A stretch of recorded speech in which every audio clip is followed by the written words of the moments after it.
Extinction is the motor of substantial change in evolution. If extinction didn't occur, a successful group would dominate and it would last forever. It's been a good 10 months. Bring on the dino knowledge and many thanks, Danny.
Certainly, there are many more dinosaurs waiting to be discovered, many new mysteries waiting to be pondered.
If you ever want to take a look, you'll find an old caretaker there. When you step inside, he tells a tale that goes with wine and wail. Around and round about the place at night, and this is how he tells his tale. Or hear that bogey wail, up and down the scale, creeping in and out of every room. Bogey wail, what an awful wail, guaranteed to fill your soul with gloom. Kind of freezes you, then it kind of teases you, that mysterious road. Makes you panicky when you hear that minor moan. Bogey fears make you strain your ears when you're on your own alone at night. Here it comes, near yet it comes, filling every marrow bone with fright. A sort of sneaking round, a freaking round, you long to see the moonlight pale. Every night, when you dim the light, you can hear the bogey wail.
hop. Oh, never stop. Oh, from the place where they are hiding, slipping, gliding, they come gliding. Short and tall, Short and tall, see them all. see them all. Shake like skeleton at that skeleton rag.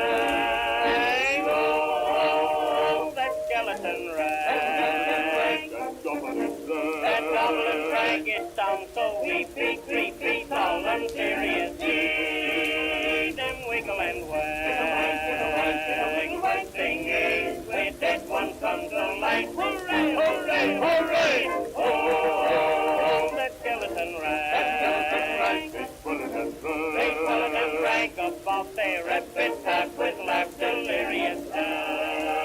Some ghostly gag in that moany, groany, bony skeleton rag.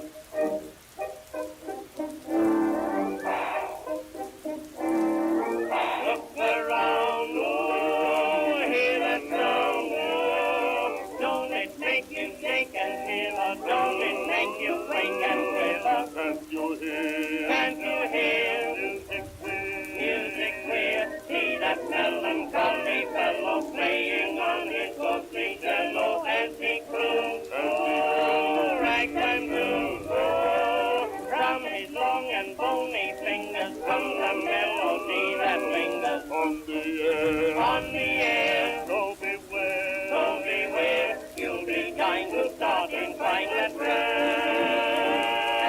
Oh, that skeleton rag. That goblin rag. That goblin rag, it sounds so weepy, creepy, solemn, serious. See them wiggle and wag. Singing, with that one comes the light. Hooray, hooray, hooray. Oh, that skeleton rag. They pull it and They pull it and brag about their epitaph with laugh delirious. Some ghostly gag in that moany, groany, bony skeleton rag.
straps up to the head. Six barbarous take him on his last go round.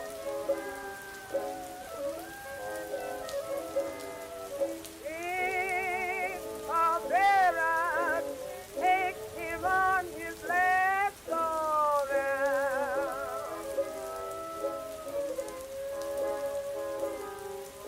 Gonna place him 6 feet of ground.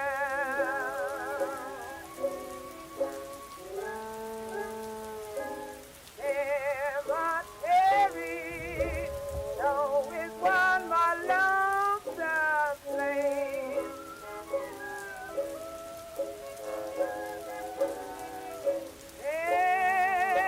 Cemetery, though is one my lonesome place.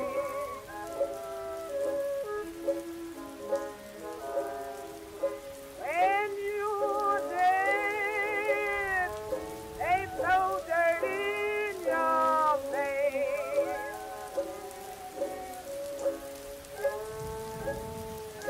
I can't stand on a even dressed in black.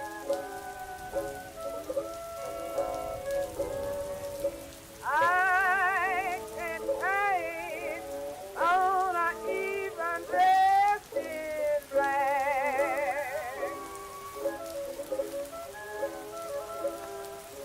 Gone for good, and he ain't coming back.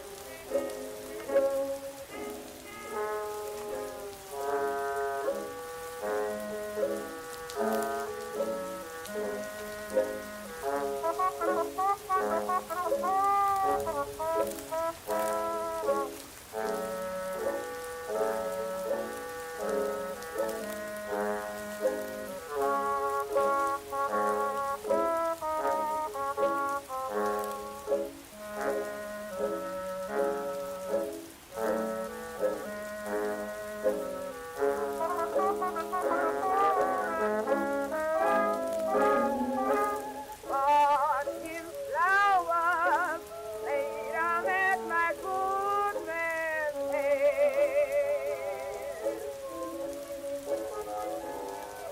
Bought him flowers, laid 'em at my good man's head.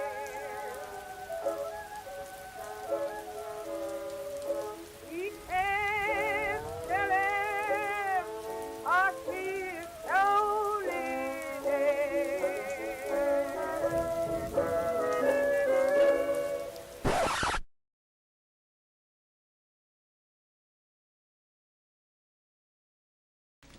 How long does this usually take? Shaping an immediate return. Shoot the radar into the ground and the bone bounces the image back. Bounces it back. This new program's incredible. A few more years development and we won't even have to dig anymore. Where's the fun in that? It's a little distorted, but I don't think it's the computer. Oh. Postmortem contraction of the posterior neck ligaments. Velociraptor? Yeah, it's good shape, too. It's 5, 6 feet high, I'm guessing 9 feet long. Look at the extraordinary... What'd you do? He touched it. Dr. Grant's not mission compatible. Got it in for me. And look at the half-moon-shaped bones on the wrist. It's no wonder these guys learn how to fly. That doesn't look very scary.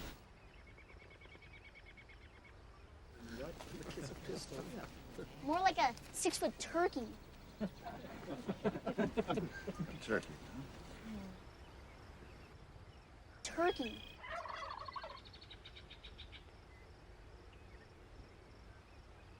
Well, maybe dinosaurs have more in common with present-day birds than they do with reptiles.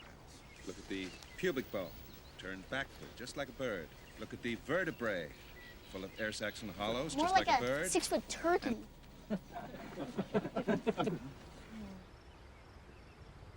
Turkey.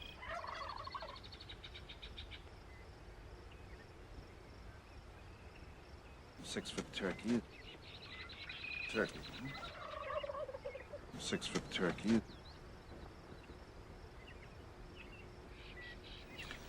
Okay.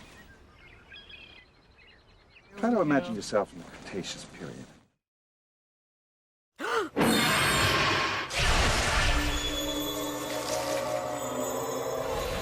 Try to imagine yourself in the Cretaceous period.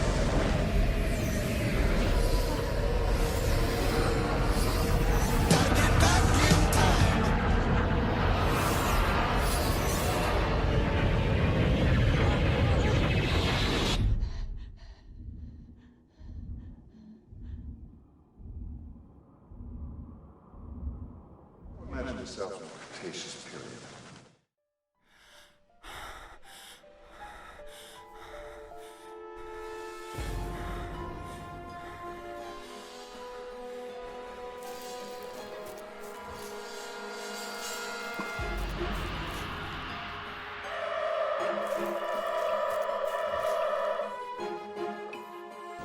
You get your first look at this 6-foot turkey as you enter a clearing.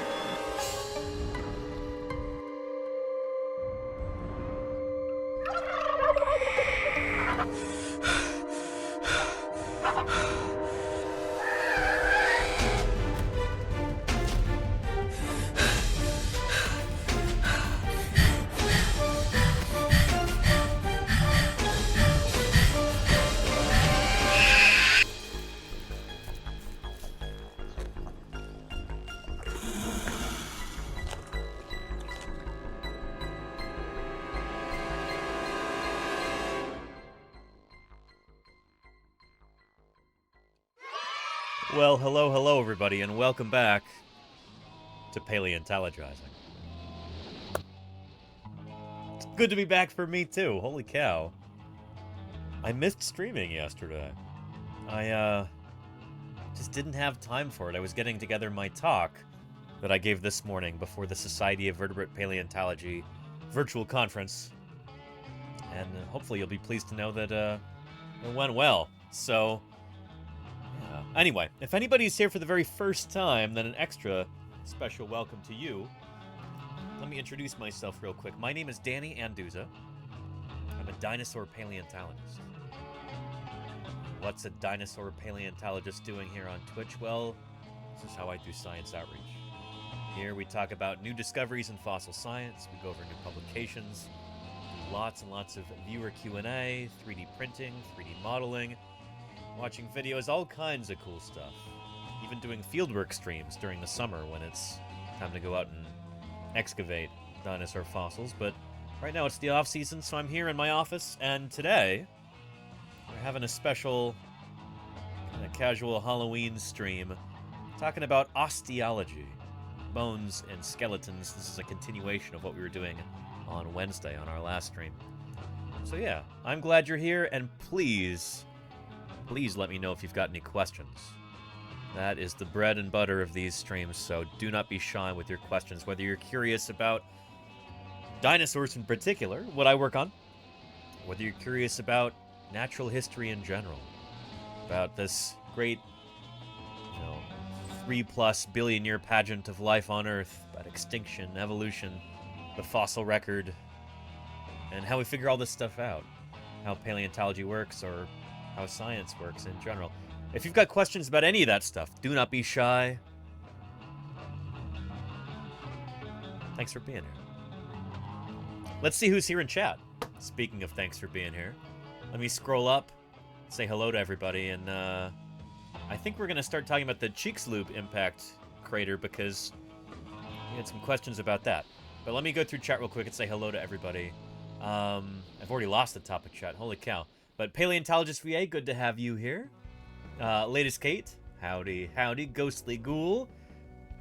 It's your season, isn't it, Ghostly Ghoul? I'm glad you're here. Sulfarian, I hope you're doing well. Good to have you. Milicia Total, bienvenidos otra vez. Dr. Irrefutable, hello. I'm glad you could make it today. Claire Burr, big salute to Claire Burr, moderator extraordinaire. And Mikhailf01, thank you, Michael F., for those 4 months of support. Really appreciate that. Keeping me online for that long. Thank you, thank you. It's good to have you here. Who else have we got? Skedgwin, how are you doing? Welcome, welcome. Dinosaur Dave, hope you enjoyed that spooky cold open. It's good to have you here. Mia Miyakota, hope things are good with you. You're having a good day. And This Is Emi says, this is a banger. I'm glad you like those songs. The Halloween, old-timey, copyright-free Halloween songs from long ago. Those are fun, right? Who else have we got? Trappy Jenkins, did I say hello to you yet? Welcome, welcome, Trappy. Hope you're ready for the weekend. Orchestran, it's good to have you here, too. Hope things are going well. Ferret Fawcett says, I'm here, I think. Make sure you're here. Welcome, Ferret Fawcett. And Emeleth, how are you doing? Welcome back to Paleontologizing. Alright, scrolling. Ant Streams, Belint. How are you doing? Welcome back, Belint. It's great to see you. I hope things have been going well with you and Lita and the baby. Have you readjusted to being at home yet? I'm still kind of readjusting. I feel like I can finally do that now that the SVP talk is done. Although I have another talk tomorrow morning. So, yeah, with fossil crates. I'll tell you about that in a little bit. Anyway, Belin, I hope you're settling in again. And, yeah, hope things are going well after TwitchCon. Matt M33, did I say hello to you yet, Matt? Welcome, welcome. Cloudy Sprite, I'm glad you could be here today. And HD NHB says, some say this boy was eaten in one of the Jurassic World movies. The kid from the first one? I don't know. Huh. Bald Squirrel, glad you could make it today. Mr. Maxi, hello, hello. Delafo Maznoris, how are you doing, Delafo? This is delicious. Patrick Crusader, hello to you. Salute. Welcome, welcome. Golganak, how did I not say hello to you yet, Golganak? You must have been at the very top of chat. That part already got cut off. Wonderful to see you as always, Golganak. I hope you're having a good day. Orchestran, you want a mean bird? Try the Capercaillie. One mean bird. I'm not familiar with those ones. Huh. And Coley Online, how are you doing? Welcome to Paleontologizing. Glad you could find your way here today. A truck horn. Love the sound of a truck horn in my chat. Welcome, welcome. Truck horn. Yeah, not quite like this, but close enough. Good to have you here, truck horn. And where can we watch the SVP thing if that's possible? Dinosaur Dave, I need to send an email to the guy who was putting this together. I have a recording of it, and I'd love to put it up on my YouTube. But he is also going to be posting a recording to YouTube as well. And Guardian Spider, how are you doing, Guardian Spider? Dinosaurs were the sort of creatures you might think of as inhabiting another planet. Yep. Or the kind you dream of in a bad nightmare. Or a very pleasant, Thanks for giving lovely so dream. many the knowledge to detect paleo misinformation. Thank you, Trek Nerd, for your 34 months of support. That's a lot of dings there. Holy cow. I appreciate that, Trek Nerd. Long-time supporter. Thanks for keeping me here on the air, helping put food on my table. You know, feed the starving scientists. Appreciate you, Trek Nerd. I really do. Guardian Spider wants to talk about carbon dating.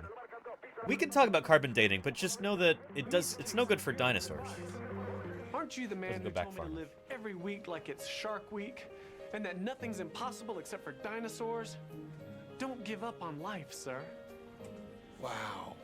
Invisible Dimensions, 27 all months.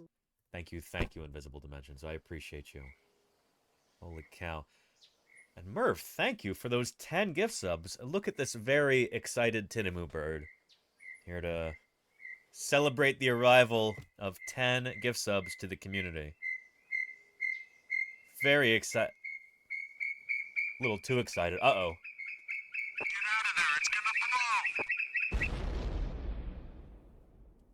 Murph is overloading the system with 10 gift subs. Holy cow, Murph. Thank you. And again, as always, don't worry about that Tinamou. I'm sure he'll be fine. But yeah.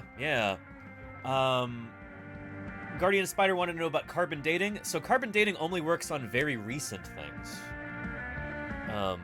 We could talk a little bit about radiometric dating in general. If you want to date, say, dinosaur-bearing sediments, you've got to find radioactive isotopes with a much longer half-life, like uranium-lead dating, or argon-argon dating, stuff like that. So we could talk a little bit about that if you'd like to. Trying to make my way down through chat. Oscar Juniors. I'm glad you could be here, Oscar Juniors. Howdy.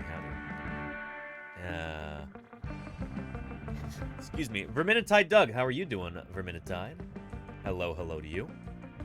And a big howdy to Go for Fluffernut. Fluff, I'm glad you can find the time to be here today, too. Welcome. Yeah. Let's see. Scrolling.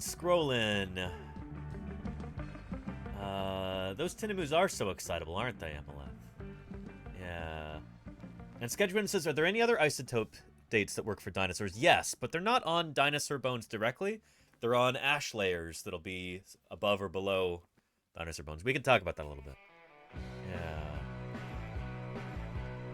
Yeah. And Patrick Crusader, Christian Science sites claim that scientists haven't yet proved that the Chicxulub crater is the actual crater of the dino-killing asteroid. I mean, it lines up perfectly with the timing for the KPG extinction. So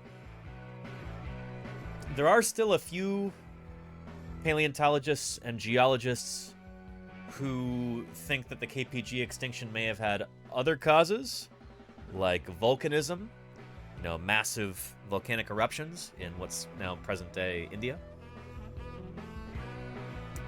But the growing consensus is that it was the asteroid that really did it. It seems to have been almost an overnight extinction event.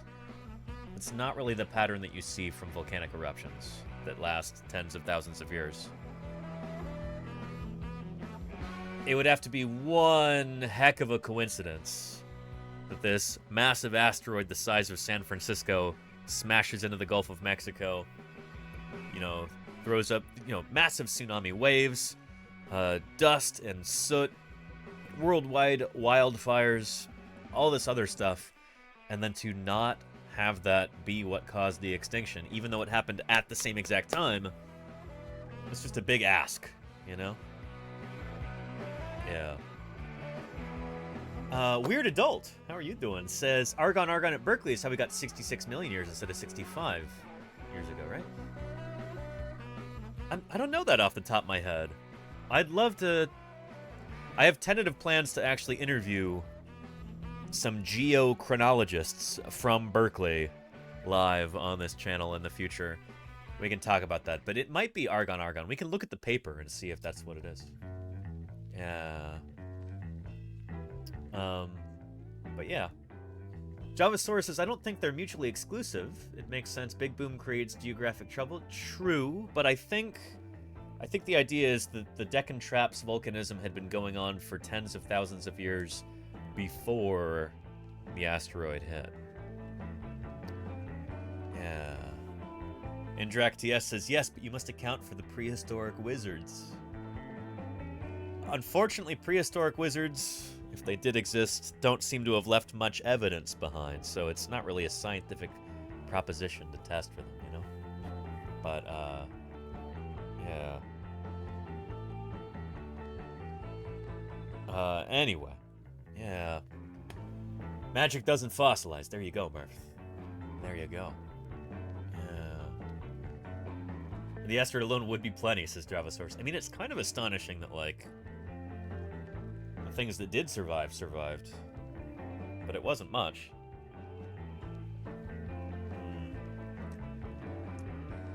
I can show you this figure again. Which, fruit flies.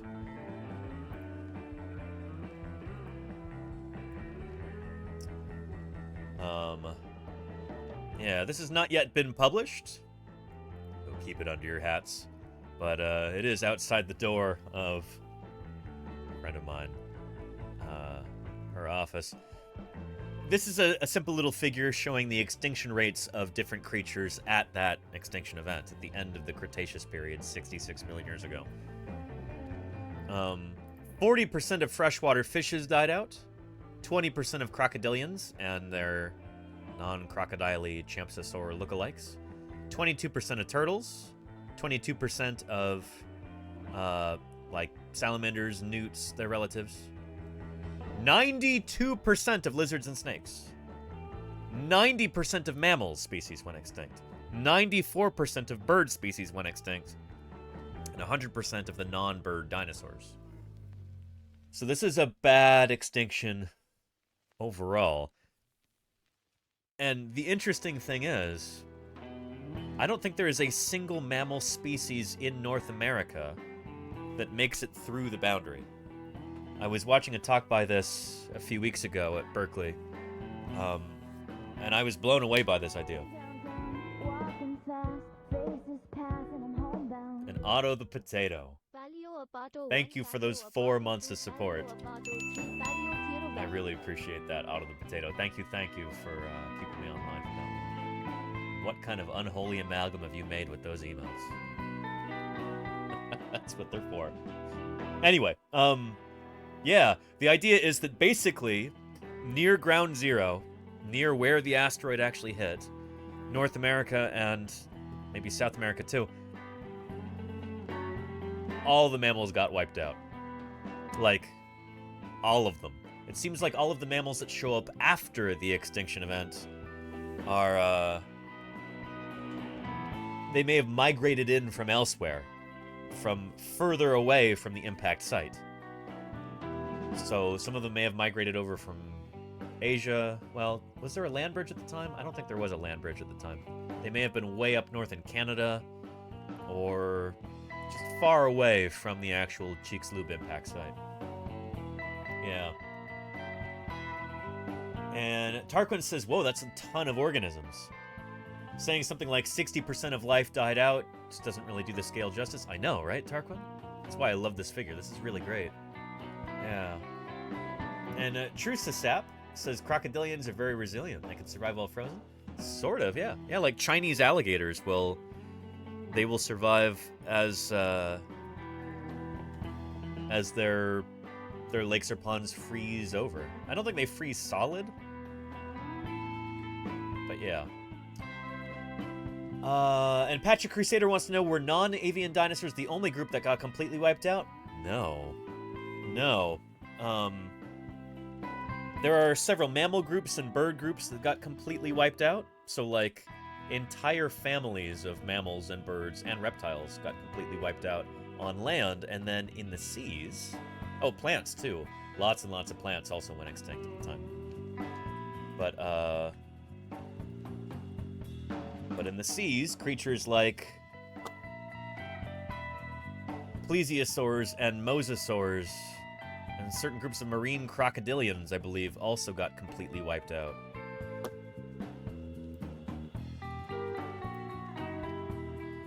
Yeah, so our beloved plesiosaurs completely wiped out. That's the old Safari Elasmosaurus model. I recognize that one. Had that when I was a kid. I think I still have that. Yeah, and of course the mosasaurs and plesiosaurs completely wiped out by this extinction event. Also, invertebrate groups like the ammonites. Ammonites completely driven into extinction. All gone. Totally wiped out. Rudist mollusks wiped out as well. And all kinds of different foraminifera and various marine microorganisms. Just gone. Gone. Devastating. Devastating. Time to be a creature on planet Earth. Folks, that's how dinosaurs are. Unpredictable. That's true, Darth Goof. Thank you for the 26 months there. I appreciate that. Thank you, Darth Goof. How are you? Yeah. Yeah. And how did the birds die so plentifully, says Trusasap. Well, shoot, it seems like most birds lived in trees at the time. And with the trees wiped out, there was kind of no place for them to live. Here. I think we've got a clip of this, actually.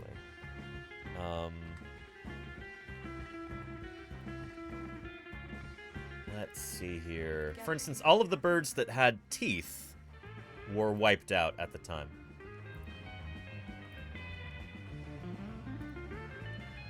So let me see if I can find you... There we go.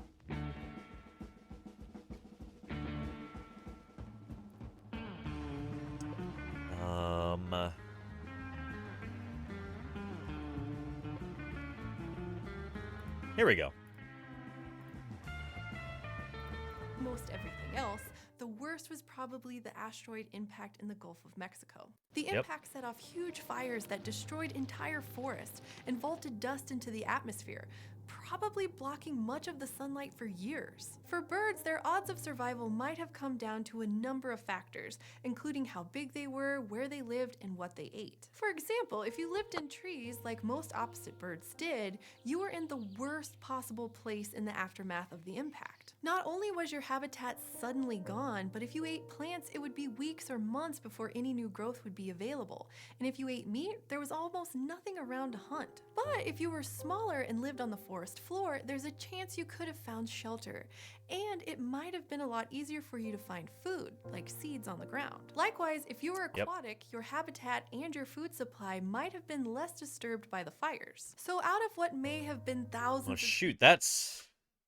Here, I know that the pterosaurs, like our pteranodon right here, this is a flying reptile, not a bird and not a dinosaur.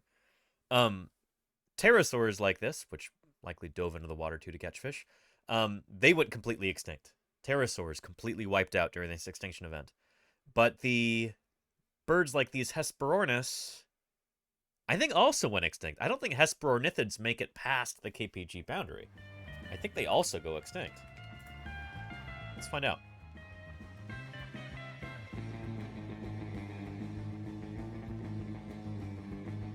Hesperornithes. There we go. They were wiped out in the Cretaceous-Paleogene extinction event, along with Enantiornithines and all other non-avian dinosaurs. So yeah, if you'd like to read more about the KPG extinction, that is a good place to do it. Yeah. So yeah. And that was a very fluffy pteranodon. I like it, Dinosaur Dave. Yeah. So yeah. Anywho. I would actually highly recommend this article. Really good stuff. And you can see it's even got a Wikipedia stamp of quality there. The featured article badge. Good stuff. Yeah. I've done a lot of work around this time period in the latest Cretaceous of North America. In fact, the necklace that I have has got bits of the KPG boundary in it. That's... yeah. I wear this as kind of a reminder that sometimes the most important and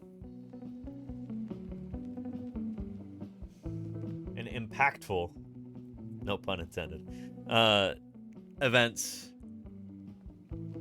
the most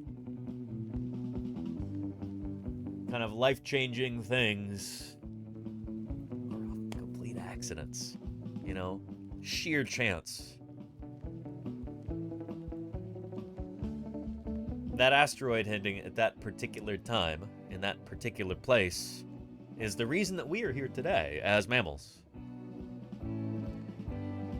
And that's kind of cool to think about. It's kind of the opposite of that, you know, like, sorority girl cliche, like, everything happens for a reason. It's like, well, sure. And that reason is randomness.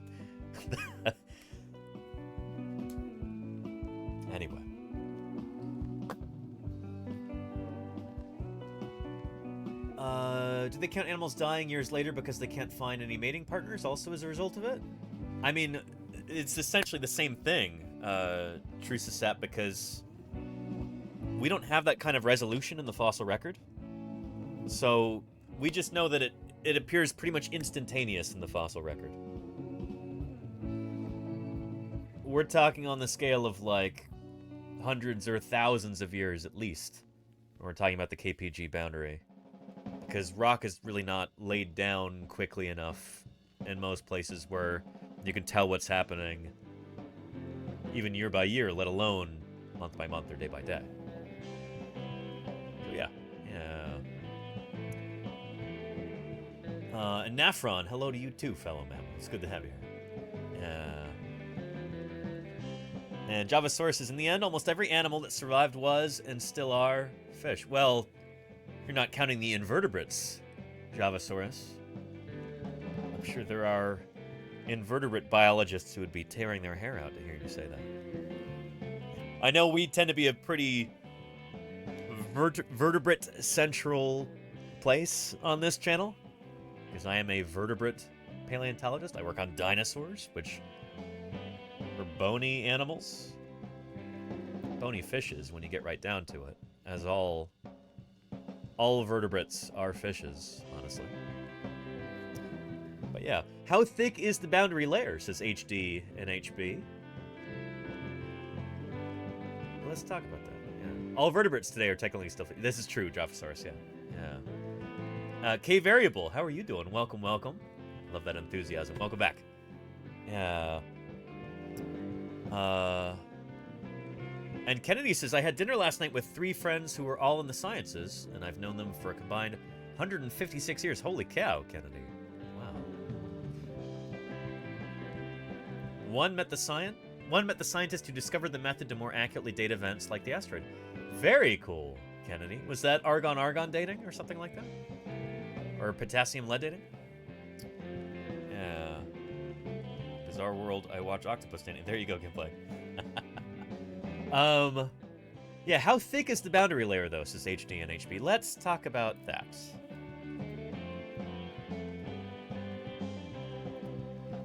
Let's see if I can find you a decent video here about this.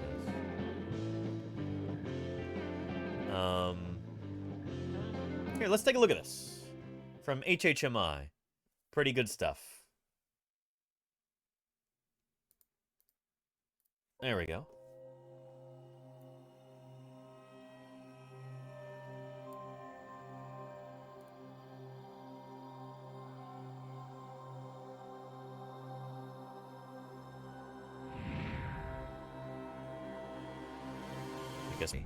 Death may have been delayed, but not.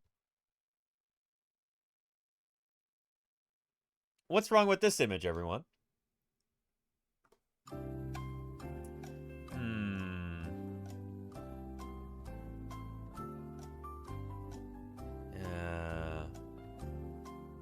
Spinosaurs are not crocodiles. They're not, but they probably did wade in the water at least.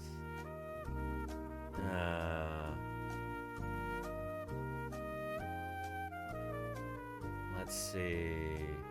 Sayla's too big.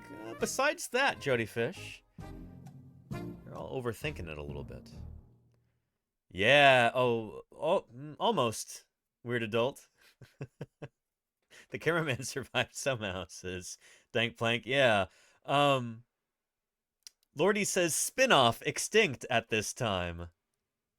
That was probably autocorrect, wasn't it, Lordy? But ding, ding, ding, Lordy. Nicely done. Spinosaurus and all of the Spinosaurids had already gone extinct tens of millions of years before this time. Spinosaurids go extinct in, like, the very middle of the Cretaceous period. So they'd already been gone for, like, 30 million years.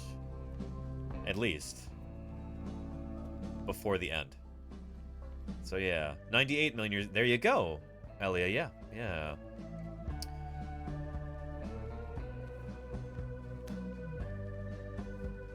So there you go. Spinosaurus. Yes, it did live in Africa, and I think that's kind of what they're implying here. For dinosaurs further away, further away in space and in time, I suppose. death may have been delayed, but not for long. Soon, vaporized ejecta and smoke from fires filled the air. And there may have also been a lot of sulfur blown into the atmosphere because the impact site in the Yucatan Peninsula had a lot of sulfur in it. And all of those things were abundant enough to obliterate the sun. Without light, anything dependent on photosynthesis, on land or in the sea, was vulnerable. As food chains collapsed, giant reptiles still alive died off. The Mesozoic era, the age of dinosaurs, was over.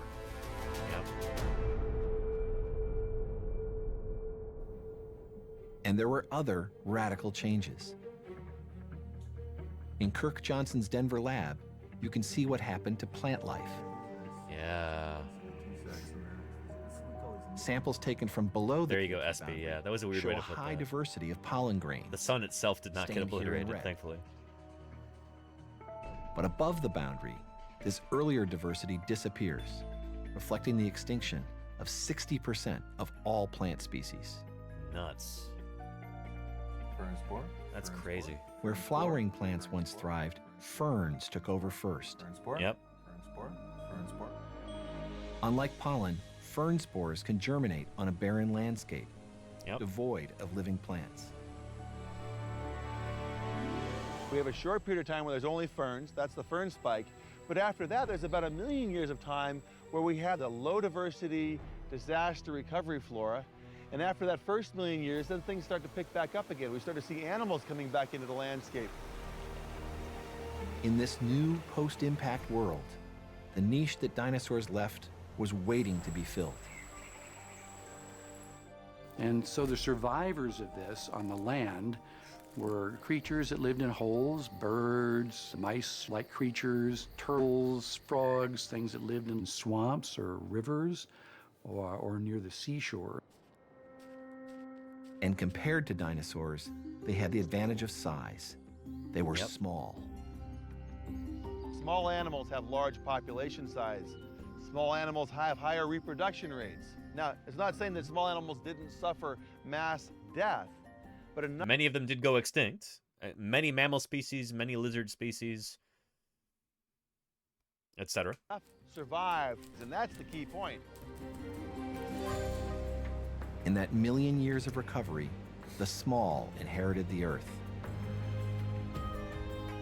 It was the beginning of the age of mammals. Eventually, larger mammals dominated the land, just as dinosaurs had done before. And among them were primitive primates, whose evolution would lead in a very promising direction, at least for humans. What the asteroid impact taught us about evolution is that it's not always about survival of the fittest. Sometimes it's about survival of the luckiest. Oh, yeah. And there's a profound point there for our species. Only after the extinction of the giant reptiles did mammals flourish, including our primate ancestors. This is true. Without the asteroid, there'd be no us. Oh, yeah. What a lovely video. This was, pretty fantastic. I'll give you a link to it.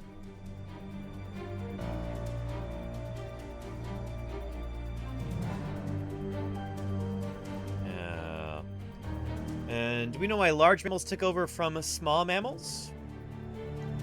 You know what? There's another video that just came out the other day that talks all about this. Shall we dive into that? I think. Why not?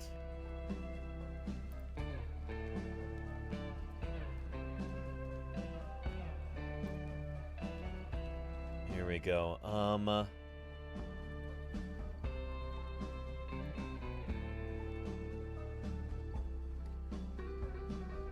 Is it Brontotheres that it was on?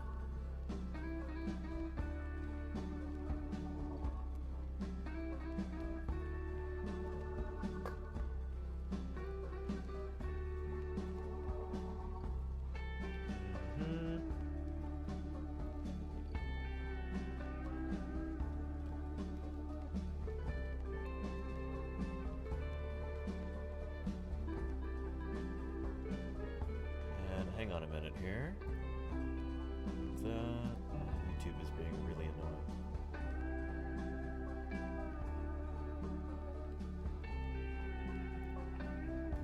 Eon's calendars are back. Here we go.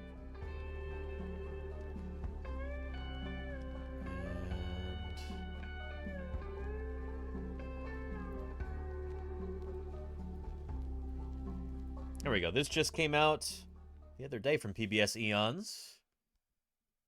Take a look. The ground shook with the thundering footsteps of a herd of giants. They were massive, standing about 2.5 meters tall, nearly 5 meters long, and weighing close to 3 metric tons. While they were nearly elephant-sized, they were actually more closely related to horses. Megacerops coloradensis was just one of many humongous members of the group called Brontotheres, aka Thunder Beasts, that lived around. Yeah, aren't they cool, Moonrise Rabbit? It's such a great name, too. Brontothere, Thunder Beast. So evocative. You gotta love these guys. And these are some of the first, like, really, really big mammals. Around this time. But in the early Eocene epoch, their ancestors were only about the size of a border collie. Yep. Yet somehow, in the span of a mere 20 million years, species weighing over 1 metric ton would become a common sight. In fact, Brontotheres experienced one of the most extreme size increases ever seen among mammals. And the journey the Thunder Beast took to reach such mega proportions from such humble beginnings forces us to ask an important question, one that paleontologists have been asking for. I kind of don't like these illustrations. They're too rhinoceros-like. It really kind of looks like somebody just took a rhinoceros and then just went, changed the nose on it. Everything about this is really, really rhino-like, and these guys are not that close to rhinos, you know? Yeah, double rhino, says Deltarain, but Brontotheres are not rhinoceroses. I think they are perissodactyls, so they're related to rhinoceros, but they're not rhinoceros themselves. Here. Brontotheria. Megacerops is the genus. I guess this is Brontotherium. That's the proper name for it now. But they are odd-toed ungulates, so they are perissodactyls. So they're from the same group as horses and tapirs and rhinos. Brontotheridae. But they're more closely related to horses. So, yeah. I don't know. It'd be really cool to see an illustration of these guys where they've got some, like, kind of horse vibes to them. I'm not sure quite how you would do that, but it would be cool to see. For more than a century. From an evolutionary perspective, is bigger always better? Everything big started out much smaller. This may sound simple and obvious, but the actual reason that size increases happen in animal lineages Rhyhorse. There you go, as your fire. for scientists to explain. In the 19th century, American paleontologist Edward Drinker Cope of Bone Wars fame wrote about the seemingly widespread trend in the fossil record of species getting bigger over geologic time. This idea became known as Cope's rule. It basically argues that there. So we had I remember back when I was helping run the Dead Lizard Society. It was our like paleontology group at Montana State University, where we'd gather once a month and we'd have some scientific papers assigned and we'd sit down and discuss them together and have pizza and beer and that kind of thing. It was fun. But one of the ones that I organized was on Cope's rule. Like, is this actually a real phenomenon? Is it really a rule? It's the idea that, like, over geologic time, a group of organisms will trend toward larger sizes.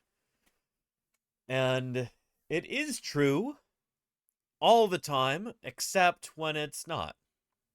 And that's kind of the conclusion that we came to. It seems like all other things being equal, a lineage of organisms will evolve to get larger over time, but sometimes there can be external forces that step in and kind of make it so that organisms decrease in size over time. But all other things being equal and kind of left to their own devices, it does seem like organisms get bigger over time. Yeah. True when there is food, says Weird Adult. Yeah. There's a constant gradual push toward bigger and bigger sizes as lineage. Oh, and Delta Rain says if it was universally true, there'd be mammoth rats. Well, shoot, there were. Yeah, critters like Amblyriza. which are today extinct. I'm going to try and spell this correctly. Emblyriza. There we go. Yeah. So we had big old rodents the size of, like, ponies. I think just a few thousand years ago on Caribbean islands. Places like Puerto Rico and Hispaniola. They're kind of like giant capybaras.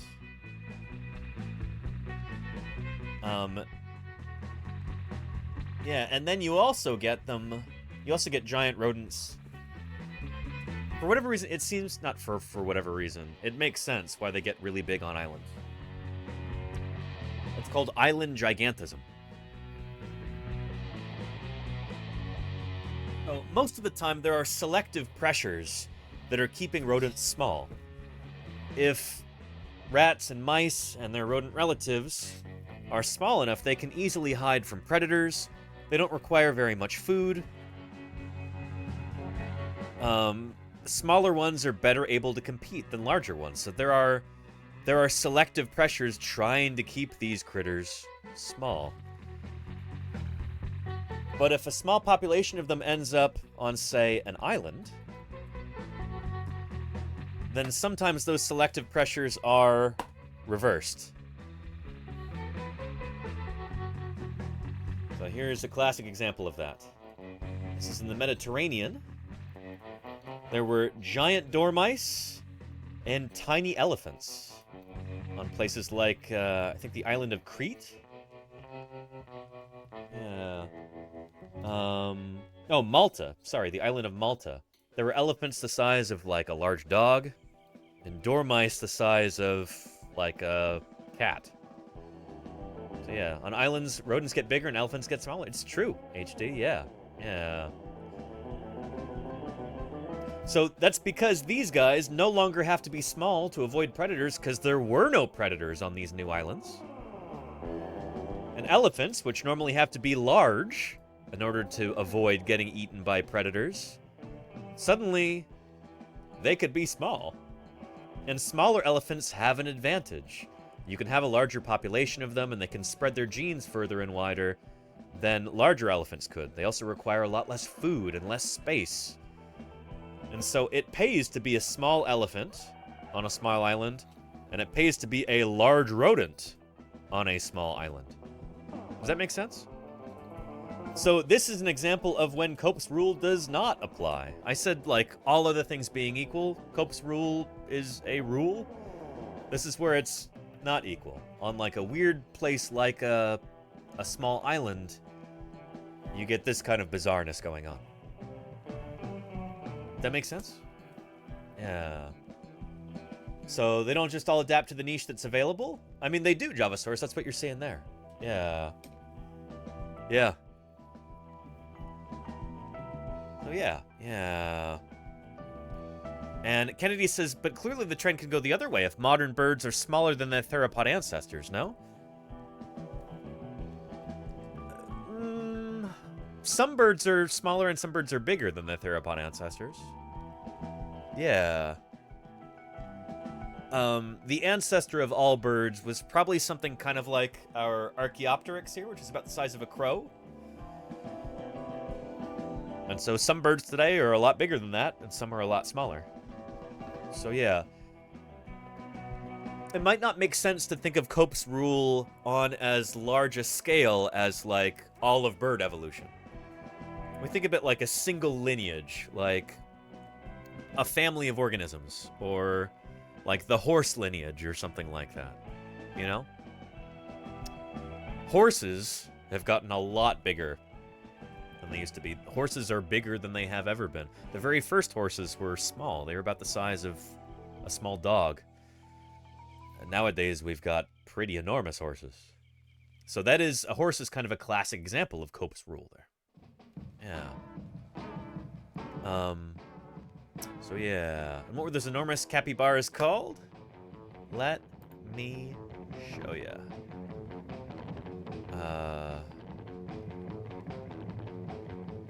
Where's the Wikipedia page? Scrolling here, trying to find this. It might actually have a different name now. Amblyriza is the name, but why isn't it coming up? Yeah, there we go. Blunt-toothed giant hootia. Amblyriza inundata.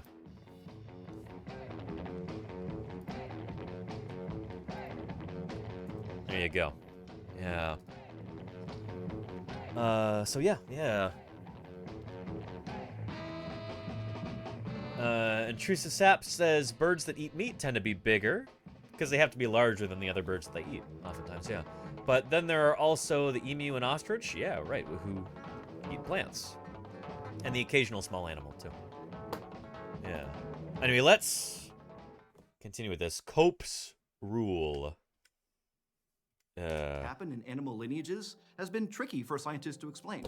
In the 19th century, American paleontologist Edward Drinker Cope of Bone Wars fame wrote about the seemingly widespread trend in the fossil record of species getting bigger over geologic time. This idea became known as Cope's rule. It basically argues that there's a constant gradual push toward bigger and bigger sizes as lineages evolve over time, with successive species generally increasing their body sizes compared to the ones that came before. And this is generally true, but part of this might be because, well, oftentimes you have an extinction event that occurs, and then everything has to be small again until they can gradually get bigger and bigger and bigger. And then when they're at their biggest, the whole group tends to go extinct again. This is what sort of happens again and again. Cope's rule does generally hold true with dinosaur lineages. So, like, you look at the Hell Creek Formation.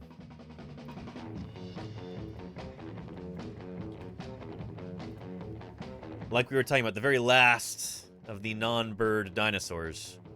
Dinosaurs like Edmontosaurus, Tyrannosaurus, Triceratops, Thescelosaurus. Almost all of these dinosaurs here are the biggest members of their family. So Tyrannosaurus, biggest tyrannosaur. Edmontosaurus, possibly the largest Edmontosaur. Pachycephalosaurus, largest of the Pachycephalosaurs. Triceratops, largest of the Ceratopsians. Ankylosaurus, maybe largest of the ankylosaurs too. There's a few exceptions. They tend to be smaller bodied dinosaurs, but all the big ones are kind of at their biggest.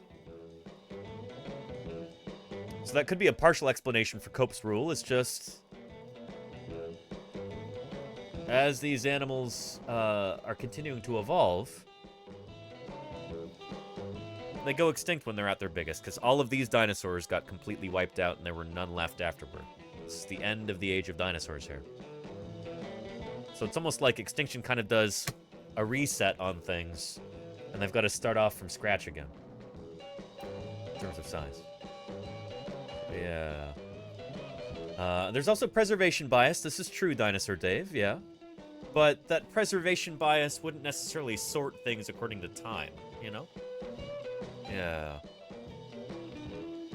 Anyway. And Diagonal says, if all lineages start small, then is Cope's rule an artifact of that?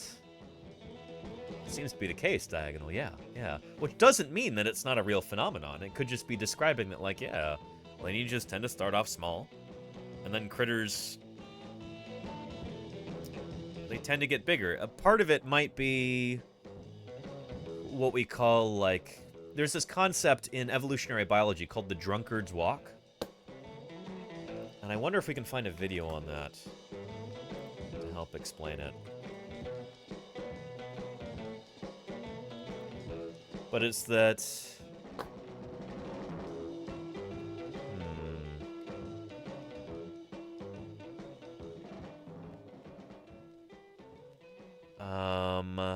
I don't know if I'm going to be able to find... Let's see here.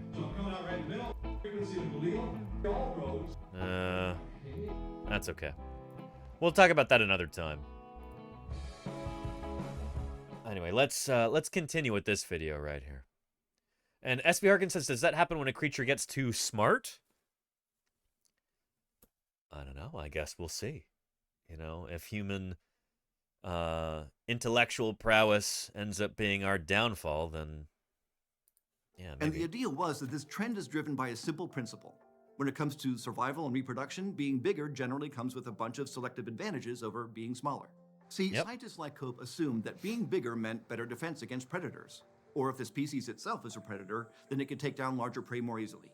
Many species also fight for mates and territory, and you could generally bet on larger individuals winning those fights. Plus, bigger bodies generally have bigger brains, possibly opening up the door for greater intelligence to evolve, which can offer survival advantages too.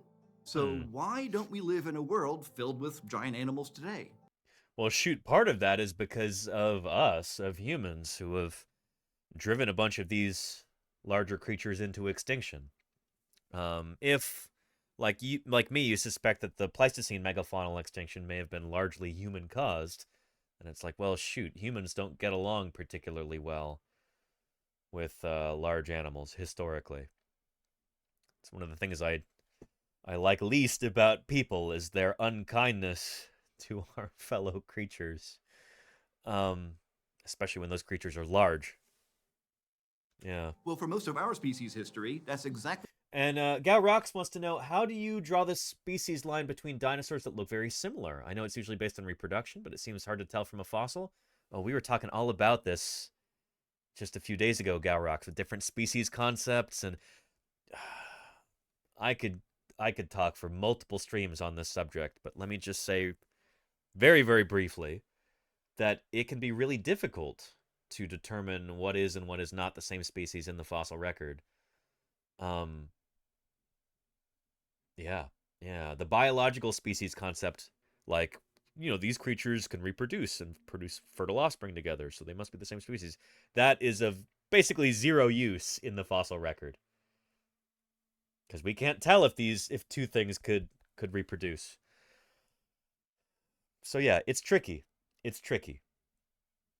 And is there a VOD on that one? There should be. I don't remember when it was, though. We were talking about ring species, like those salamanders in California. Yeah. I'm not sure, that was a while back, says Claire Burr? Okay. Well, if Claire remembers... No, Claire, this was like 3 days ago or something. Or like maybe right before I left for TwitchCon. Yeah. Anyway, let's continue with this. And Dex Phantom says, when a creature is larger than a human and smart enough to cause them harm intentionally, they are no longer in control, and humans can't cope with that. Some humans. Yeah. Often the humans who are in charge, unfortunately. But yeah, you're right. And Claire Burr is one of our moderators here, Elia LaCroix. Yeah. We live in a world filled with giant animals today. Well, for most of our species history, that's exactly the world we did live in. Megafauna were everywhere, from giant sloths in the Americas to giant deer in Eurasia to giant marsupials in Australia. And their absence today is not entirely natural. In many cases, it's likely that we had a direct hand in their extinction.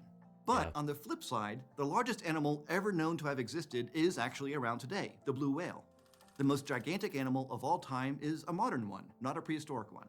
So does that mean that Cope's rule is actually true, and that it neatly explains why so many animal lineages, including brontotheres, reach such epic proportions? Well, not exactly. See, the so-called rule has been criticized for pretty much as long as it's been around. It can't be applied to all lineages in the fossil record. Not everything ends up getting much larger than its ancestors. And these kinds of evolutionary trends unfold over tens of millions of years, and alongside many ecological variables. So trying to identify such large-scale patterns with any degree of confidence is really hard. You need a lot of fossil data and ideally a lot of computing power to find trends in all that data, something that wasn't possible until relatively recently. Plus, even for groups that do seem to fit the trend, on deeper investigation, it rarely seems to be as simple as a constant linear push towards ever larger sizes. Take, for instance, pterosaurs, the biggest things that ever flew. By the end of their reign, the wingspan of some pterosaurs exceeded 10 meters. But for their first 70 million years, their wingspan stayed below 1.6 meters. The upward trend in size only kicked in about halfway through their history, at the end of the Jurassic period. So it isn't as simple as bigger always equals better. But then how do we explain the thunderbeasts rapidly increasing in size by orders of magnitude pretty much as soon as ecosystems could support such large mammals? After all, if you line up the members of their group in chronological order, they seem like a perfect example of Cope's rule. They started off as small dog-sized species like Eotitanops that roamed North America and... What a great name. Eotitanops. Ah, it's brilliant. That's got to be a pretty old name, too. Honestly, some of the best names are some of the oldest names, just because, you know, they hadn't been used up yet. But yeah. In Asia in the early Eocene. By the mid-Eocene, more hefty species had evolved, like the cow-sized Paleontologist. And by the end of the Eocene, less than 20 million years after they first appeared, Brontotheres had truly earned their nickname of thunder beasts, a name inspired by Lakota cultural legends of giant beings that caused violent storms that shook the earth. Because those later Brontotheres were rhinoceros to elephant-sized mammals that had no equals on land at the time. And these giants emerged in multiple places, too. Asia had the... MLF says Titan usually makes me think big. Well, yeah. This is Eotitanops, which means... Well, Titanops means giant face. Titanops. Eotitanops means dawn. Giant face. So if you hear the word Eo affixed to an animal's name, like, for instance, good old Eoraptor here, the Dawn Thief, Dawn Plunderer, one of the earliest dinosaurs, the earliest dinosaur that we've got really good skeletal material from. Yeah. That means early. Eo, dawn, beginning, start of. So, Eotitanops, it's the dawn of the Brontotheres. Yeah. Dawn, D-A-W-N, you're right, MLF, yes. Or Eohippus, yeah, dawn horse. There you go, Charlie's Dragon. There you go. Or Captain EO at Disneyland. Yeah. No, that's different. And yeah, isn't that pretty awesome, Hugin? The history of life on Earth is incredible, and I think about it each and every day. Yeah. Paleo Psyops. There you go, Freelancer, yeah. Anyway. Had no equals on land at the time, and there by Lakota cultural legends of giant beings that caused violent storms that shook the earth. Because those later Brontotheres were rhinoceros to elephant-sized mammals that had no equals on land at the time. And these giants emerged in multiple places, too. Asia had the chunky rhino titan, as well as... Oh, and I love the coloration on this. That's probably a little... You never see brightly colored Cenozoic mammal depictions, really, because most mammals, they don't have color vision, so of course they're going to be boring colors. So I kind of love this, but probably pretty fanciful. Mammals tend to have bad eyesight, don't have color vision for the most part, and so bright coloration on them is fairly unlikely. But let's see. Eos was the Greek goddess of dawn. Charlie's Dragon. She was. What happened to her? Uh-oh. Yeah. Tempolotherium, whose name means battering ram beast, for example. That's a pretty metal name. And North America had, among others, perhaps the most famous of the massive Brontotheres, Megacerops, which has also gone by a few other names in its history, including Titanotherium, Brontops, and Brontotherium. Cope personally spent time... Yeah. And MLS says tigers can't see orange, yet there they be. Well, some of the creatures that tigers eat also can't see orange, like deer.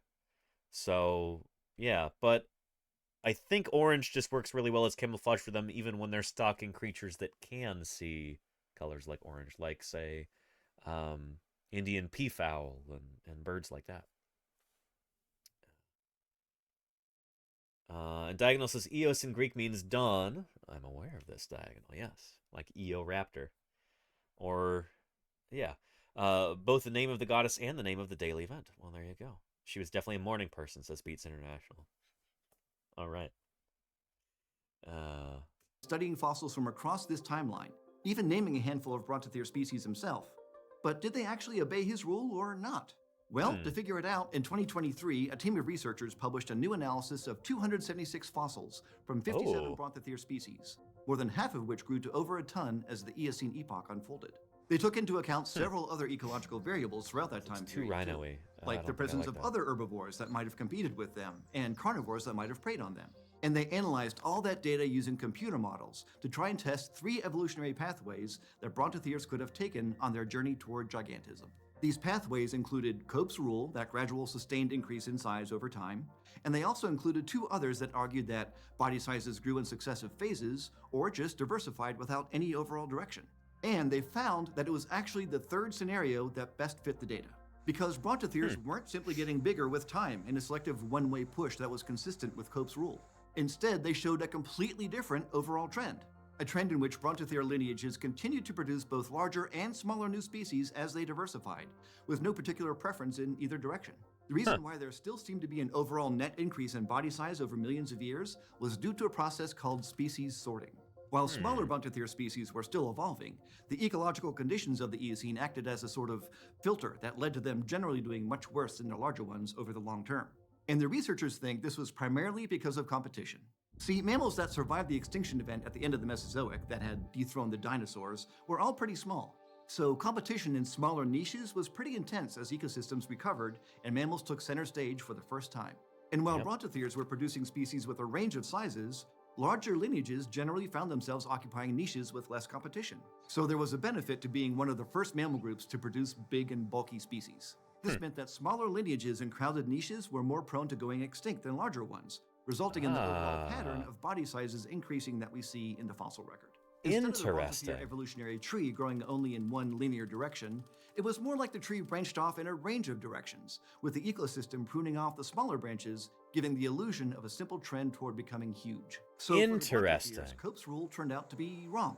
And by the end of the Eocene, around 34 million years ago, Brontotherians of all sizes were extinct, probably as a result of environmental changes. So it looks like bigger isn't always better. Like so many evolutionary traits that we're tempted to point to as signs of progress or improvement, whether they're good or not all depends on the ecological context. And if deep time has taught us anything, it's that change is the only constant. Pretty cool stuff. Let me give you a link to this video. Not too shabby. Not too shabby at all.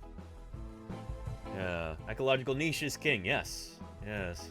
Average Cope L says, Halcyon Traveler, welcome to Paleontologizing. You more of a marsh acolyte yourself there, Halcyon?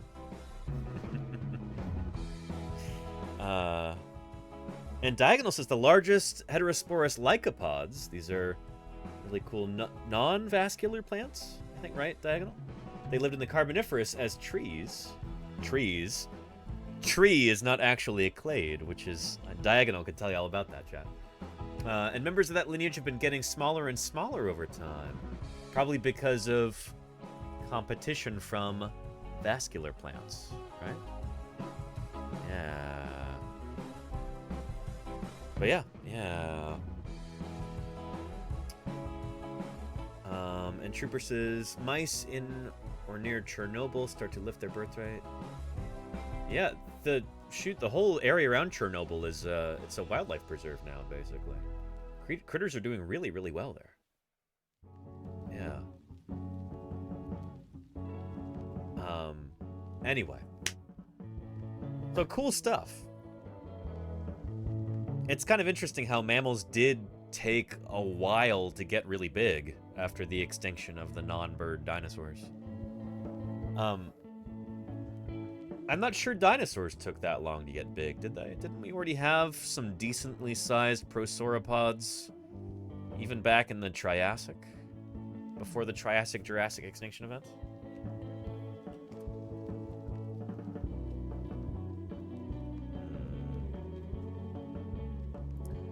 Well,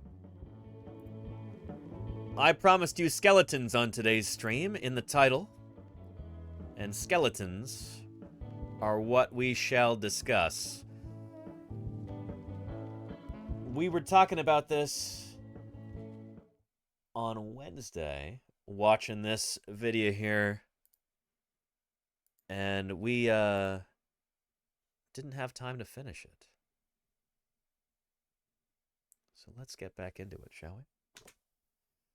Let's just start it from the beginning, because I really like this beginning. Those of you who weren't here on Wednesday, yeah, you might remember this series. Might have some nostalgia for it. I hope you do.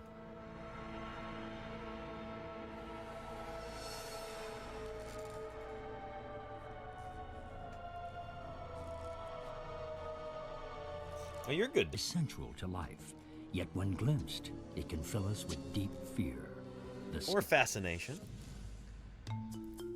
So Halloween's coming up. Skeletons are everywhere. All the creatures across the face of the earth. Let's talk about skeletons.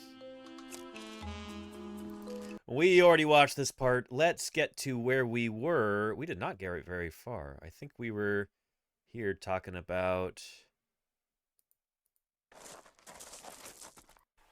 Here, the birds. And Diagonal says, I've shown this particular episode to students. It's good stuff, right? Wonderful springboard for conversation. Ibex, find footholds on almost vertical rock. Yeah, right. They have less skin on them this time of year. There you go, Galrox. They can be flat shoes that will carry the animal at great speed. Yeah. Like this perissodactyl. Or, as with the caribou, divide into two halves that splay out and spread the weight like snowshoes. Yep. An artiodactyl. Even-toed ungulate. Some animals can stand on their hind limbs, if only for a few moments. Oh, these guys are cool. What are they called? Shoot. Somebody in chat knows what these are called. But I remember this summer in Utah, Fisher was joking that he's like, oh yeah, that's me. I'm the gracile morph. It's just like kind of long and thin and tall. Geranuk. Thank you, Halcyon Traveler. Yes, Geranuk. That's the name. Thank you. Alex Vixen says, fun fact, your teeth are the only part of your skeleton that you can clean while you're alive.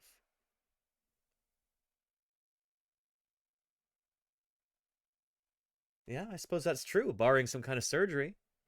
There you go, Alex Vixen. Yeah. You misspelled it only if you aren't a coward. You misspelled it. You still reminded me of what the name was. Geranuk. Thank you, Halcyon. For humans, this posture is a way of life. We have a spine originally designed for an animal that traveled on all fours. By standing upright, our spine has modified to an evolved for that purpose. So the body is balanced over the legs and feet, and the weight carried on the thigh and the shin, the largest and strongest bones in the body. Yep. Oh, just looking at this reminds me of when I lived in Montana, right around like January. You would see people walking around with like double boots on. So like they'd have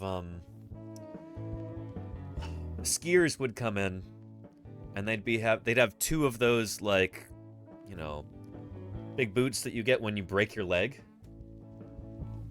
What they call a boot top fracture, which is like you're wearing skiing boots and you go off a big jump like this, and then both of your tibiae and fibulae snap.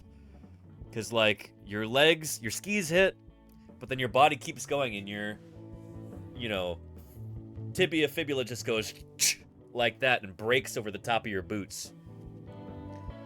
And so they wouldn't be walking around with that, obviously. They'd be in wheelchairs, but that happened a lot. Montana State was a big, like, skiing college, and, oh, man. That's why I don't ski either, Sparky Pugwash. That, and I can't afford it. I'll take snowshoeing any day. Yeah. Oh! Powerful. I hope that wasn't a boot top fracture. Oh, he's fine. Good.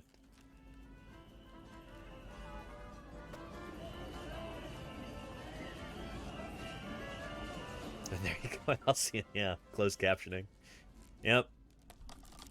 Moving on the hind legs alone requires... Movement begins at the hip, a classic ball and socket joint combining strength and mobility. Further down, the knee. So that is the same kind of hip femur setup that dinosaurs had as well. Take a minute to talk about that. Our trusty old velociraptor skeleton model here.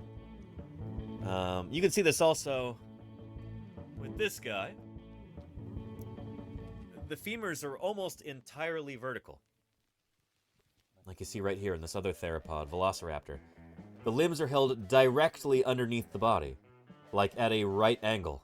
So you've got a nice right angle there to the femur. It slots into the acetabulum, the hip socket right there. Dinosaurs did not sprawl their limbs like lizards. They held their bodies upright, balanced over their hips, like that. So that kind of classic reptilian sprawl that you think of.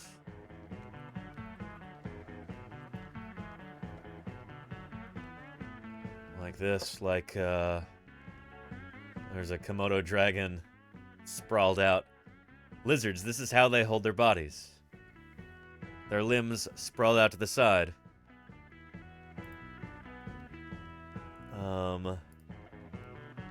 Here.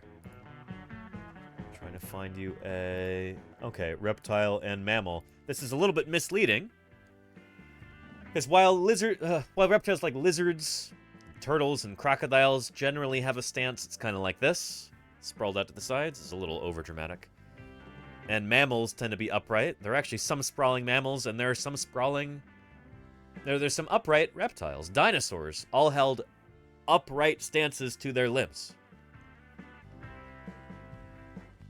Yeah. And Galrock says, as someone who just recovered from a sprained ankle, human evolution needs to do better on this whole walking upright thing. We're still fairly new to that, evolutionarily speaking. We're still kind of novices for walking upright.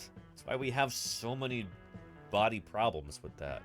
You know, bad ankles, bad backs, like problems with our hips and stuff like that. Yeah. We're still fairly new to the whole upright walking thing. We haven't ironed out all the kinks yet. It's only a few million years ago. But, you know, our ancestors were basically knuckle walkers. But yeah. Freelancer says, looks like a power-intensive pose for lizards. It kind of is, isn't it? It's not a super efficient way to hold up your body weight. You know, if you're doing push-ups, for instance, it's a lot easier to do push-ups with your arms directly underneath your torso than to do it with your arms way out to the sides. And the further apart you spread your arms, the more difficult it is to do a push-up. Yeah. And Dex Fandom Hawk says, why do we keep getting taller if we haven't figured out the upright thing? I could make a joke about, like, well, you know, as people grow, they get bigger. Like individual people getting taller from childhood to adulthood. But no, instead I'll say that if the back and ankle problems and stuff like that are not bad enough where they're actually keeping people from reproducing and passing on their genes, then it's not actually going to have selective pressure that changes people's morphology. You know, does that make sense? Yeah. Hubris, says Halcyon.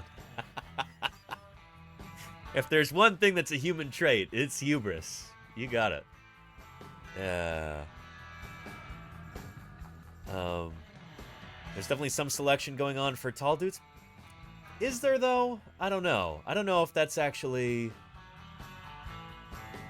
If you could really figure that out at a population level.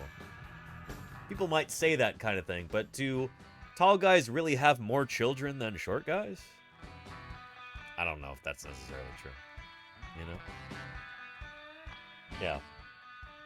Yeah. We can select for less back pain. There you go, Alcyon. Jeez. We're not going to have any discussions of eugenics here. Let's continue with our documentary. The knee acts as a hinge, allowing the lower there you go, Lenina. Yeah. Forwards and backwards. Power to the short kings like me. And at the bottom, the ankle and the heel tilt the foot downwards for thrust against the ground. hips, knees, ankles work in perfect harmony, moved by muscles and controlled by the brain.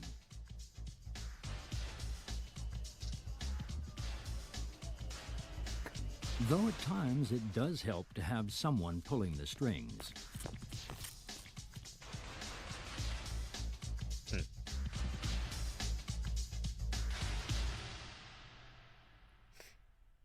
The skeleton has taught us almost everything we know of the evolution of life on Earth. Oh yeah, baby, that's paleontology. For the skeleton is the body's most enduring element and its permanent record, sinking after death to the bottom of rivers.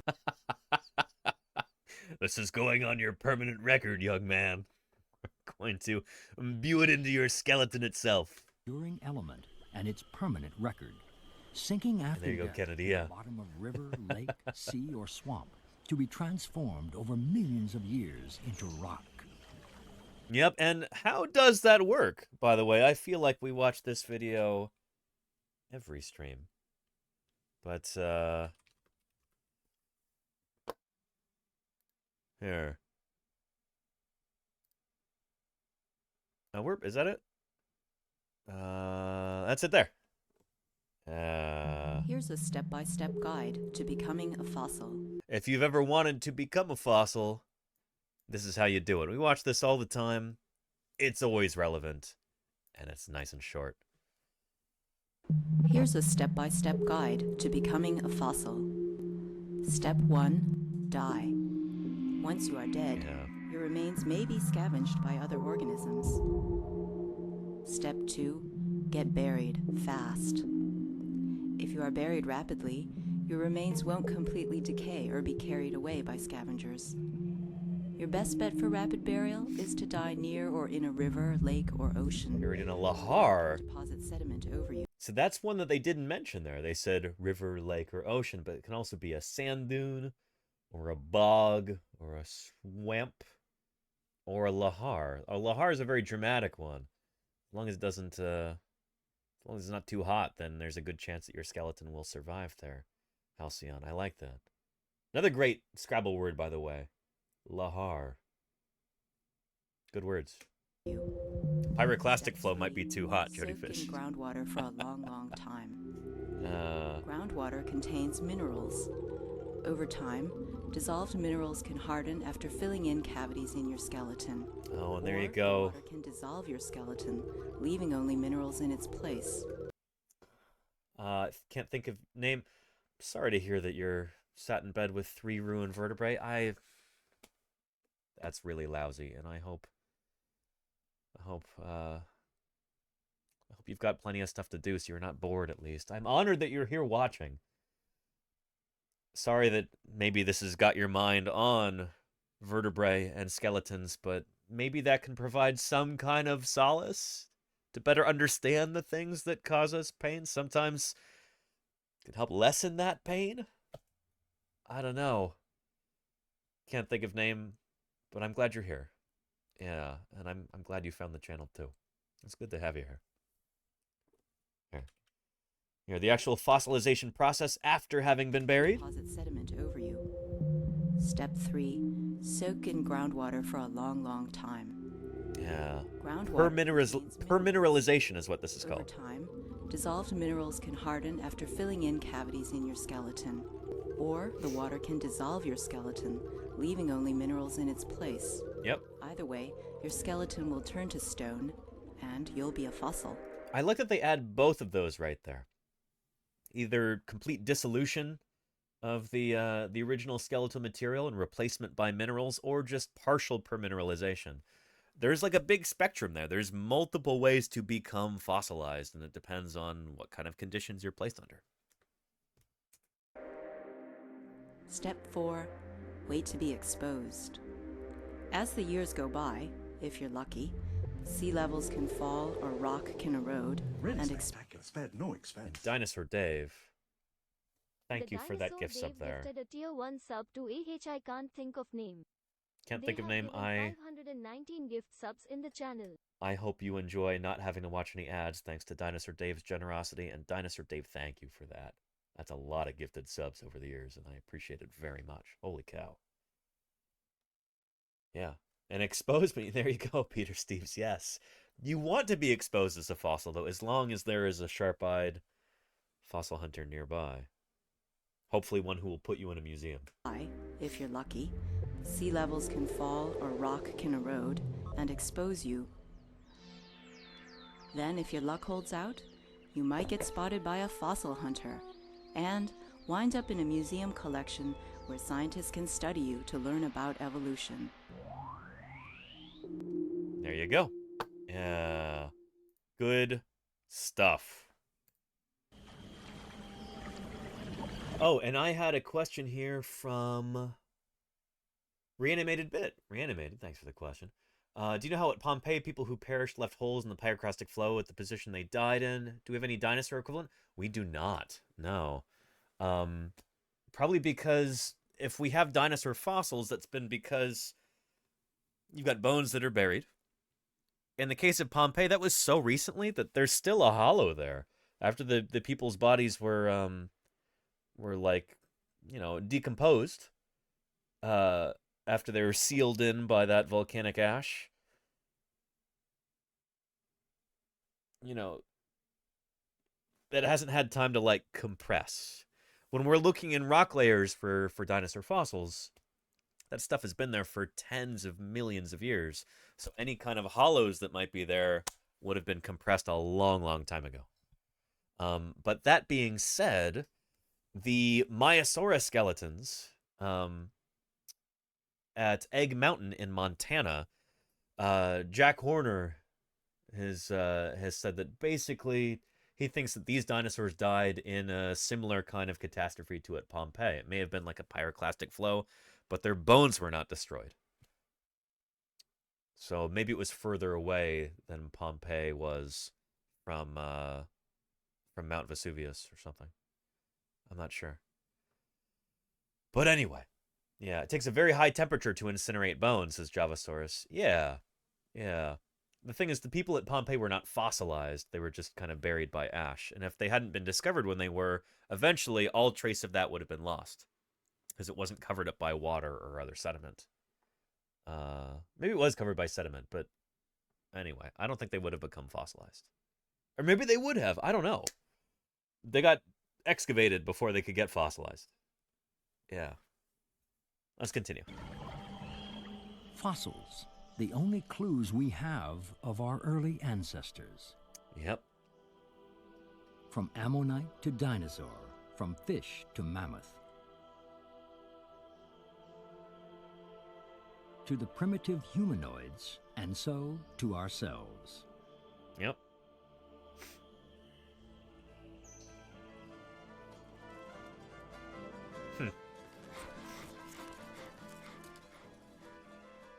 In all air-breathing animals, the lungs need strong protection, yet enough freedom to expand. The ribs, a flexible cage with joints on the front at the breastbone and at the back, anchored on the body's central pillar, the spine. A column made up of a row of linked bones, the vertebrae, from 9 in a frog to 400 in some snakes. Yeah, snakes are so cool. Holy moly. Just the multiplicity of their vertebrae, the fact that... I'd be actually really curious to know if vertebral count even matters for snakes. I'd love to talk to a herpetologist about this and be like, hey, has anybody actually studied how many vertebrae a particular species of snake has to have? I wonder if, since it seems so simple for them to just multiply their numbers of vertebrae, I wonder if, like, one species of snake, different individuals can have different numbers of vertebrae. Maybe even individual snakes might have different numbers of vertebrae over the span of their lifetime. They might develop more over time or something like that. Maybe there's one at the end or something like that. I wonder. These are the things that I wonder about, you know? Yeah. Excuse me. Alex Vixen says bone birds at around 1472 Fahrenheit. Holy cow, 800 degrees Celsius. I hope you don't know that through experience, Alex Vixen. I don't know what that would mean. And the lately, how are you doing? Imagine it would cause problems with the organs. What would cause problems with the organs? I think I missed what you were saying. But like centipedes or millipedes, yeah, they probably grow extra legs over the course of their lives through ontogeny, don't they, Jim? Anyway. Oh, and Reanimated Bit, thank you for the good question earlier. Yeah, I can't think of any off the top of my head, any instances of like a single hollow where a dinosaur corpse once laid by some weird quirk of geology. No. Yeah. Oh, if they had too few vertebrae, it would cause problems with the organs. Definitely, Layla. Yeah. Oh, and Alex Vixen does know this from experience. Holy cow! I worked in the funeral business. Wow. Interesting. Well, happy Halloween. That's nuts. That's really interesting, Alex Vixen. That's legitimately interesting. And Laylee says, I know that there are some snakes that are born with kinks in the spine, and they are physically unable to eat and pass food. Yeah, shoot. When you are mostly vertebrae and ribs like this, those are critical components. You know, that's how you locomote. That's how you feed. Like, everything comes down to the flexibility of your vertebrae. Yeah. The spine runs from the tip of the tail, if an animal has one, right up to the twisting and turning joints at the base of the skull. Yeah, and those bones at the base of the skull are called the atlas and the axis. The atlas is the one that actually attaches to the skull, and the axis is the one behind it. Mammals have some really weird-looking ones, but I'm pretty sure that atlas there, they might even mention this right after this, because this is all about, you know, there's lots of references to folklore and mythology and stuff. I'm pretty sure the person who wrote this, or people who wrote this, are kind of more on the humanities side of things. Interested in things like folklore, ontogeny, mythology, and stuff like that. But atlas there, the atlas vertebra, the one that connects the cervical series, the neck vertebrae, to the skull, pretty sure that's named after Atlas in Greek mythology, who held up the earth on his back, right? Yeah. And Diagonal says, there are fossil burrows and fossil bryozoans where rock formed around or in the hollow spaces forming casts. I bet the impression that preserved hollows usually survive if they become filled with casts. Interesting, Diagonal, yeah. Again, I'm not thinking of invertebrates enough, but there are probably some other examples of hollows that form as a result of fossil organisms doing stuff. Yeah, Charlie's Dragon says, Atlas was the titan who held up the sky on his shoulders as punishment from Zeus. Oh, interesting. So who was holding up the sky before then? If that was Atlas's punishment. These Greek myths don't make any sense. One of the Titans, I think, says Laylee. So that one got a break? It's like, oh, all right. It's up to you now, Atlas. Have fun. The turtles. There you go, Murph. Yeah. Though from shoulders to head can That's be how some asteroids sit. There you go, HD. Yeah. Each vertebra can move only a small amount in relation to the next one, but over the whole length, the movements add up to great flexibility. Oh. Did anybody else play this game when you were kids? Far more. No, punch for a punch. I punch you and you punch me. I punch you and then you punch me. Giraffes love doing that. Yeah. We did the leg war, says Laylee. There you go. This actually reminds me of... For whatever reason, we brought up SV POW the other day.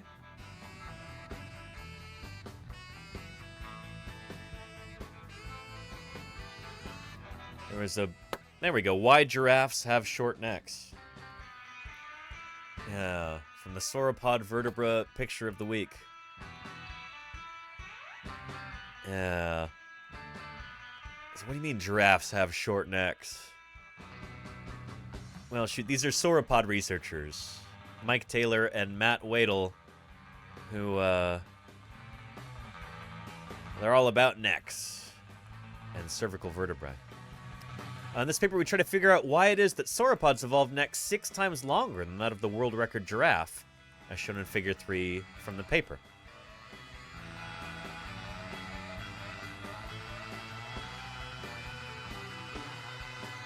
So compared to dinosaurs, giraffes have very short necks. Yeah. But one of the reasons why their necks are not particularly long, too, I think, is that giraffes can only have 7 bones in their neck as mammals.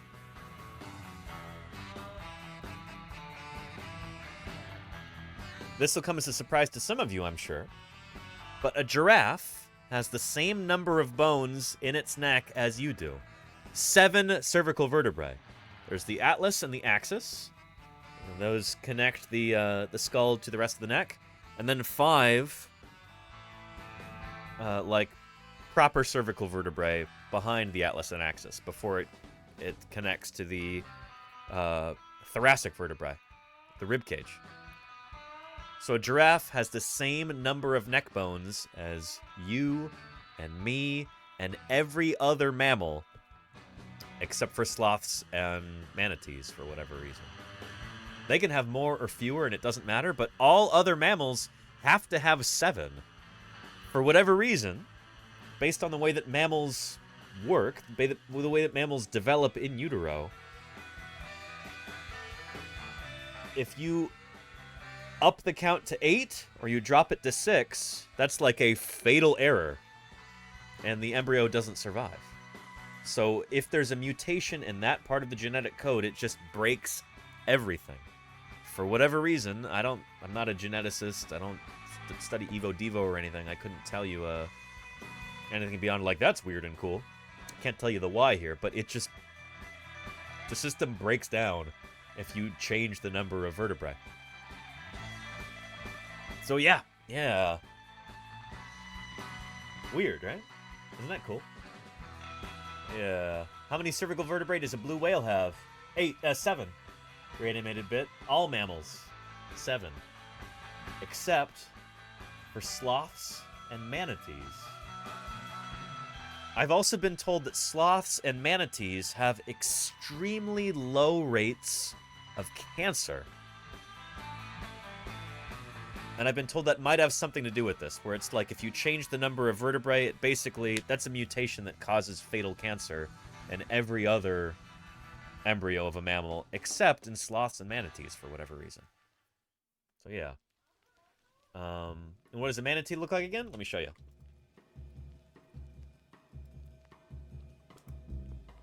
So yeah, they don't have particularly long necks at all. Really short necks. But they can have either 6 or 8 vertebrae. They don't have to have 7. So yeah. Javasaurus says the number of vertebrae is related to the Hox gene, which is also involved in development of the neural system. That makes a lot of sense, Javasaurus, yeah. Bailiff says it's because sloths and manatees have evolved additional levels of chill. There you go. Yeah. And yeah, even platypus. I think so, HD, yeah. And Dex Phantom says, we have pretty short necks. We could probably get away with less than 7. But the thing is, you gotta have 7, or else you just mess everything up as a mammal. That's not the case with dinosaurs, and that's definitely not the case with other critters, too. Elasmosaurs are a beautiful example of this. They can have numbers of vertebrae reaching up into the 70s.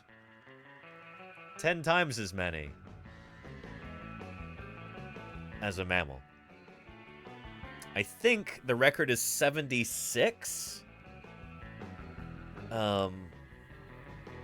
Maybe it's 72. Let's see.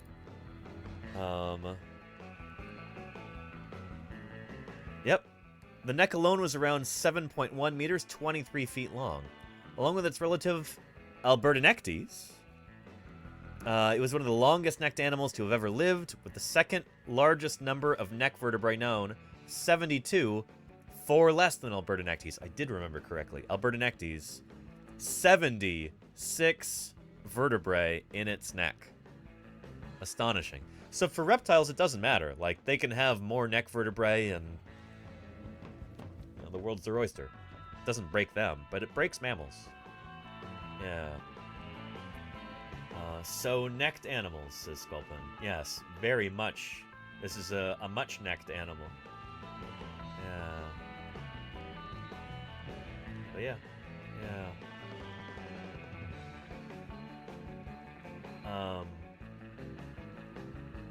But yeah. And that should be fewer grammatically. I didn't say less, did I, Kennedy? Because that's something that bothers me. If it's a countable noun, you say fewer rather than less. Less is for quantities that are not countable. Less water, fewer water bottles. Oh, the article read less. Oh, good. I'm glad that wasn't me. That's a pet peeve of mine. Yeah. Anyway. Jealous Dragon says, the neck bones connected with the neck bones, connected with the neck bone, connected with the neck bone, connected with the neck bone. These really are crazy animals. I mean, the number of neck vertebrae is insane. Just astonishing. Really, really amazing. They're such cool, weird animals. And their necks weren't even that flexible.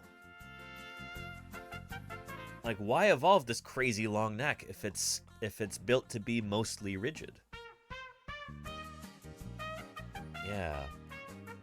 Bizarre creatures, the elasmosaurs. Really, really strange. But yeah. Yeah. They would add rings to their necks to make them... Oh, yeah. Pinky giblets, yeah. Yeah. Why? I don't... Well, for ceremonial or cultural purposes in people, but these guys weren't doing that. There is some sort of evolutionary selective pressure that caused them, generation after generation, to develop longer and longer necks. The ones with the longer necks are more likely to survive and pass on their genes to their offspring. But what was that selective pressure? What caused them to develop such long necks? And this must have been a very consistent pressure over a long, long time, over millions of years. There was some kind of very consistent pressure that's like, hey, longer necks.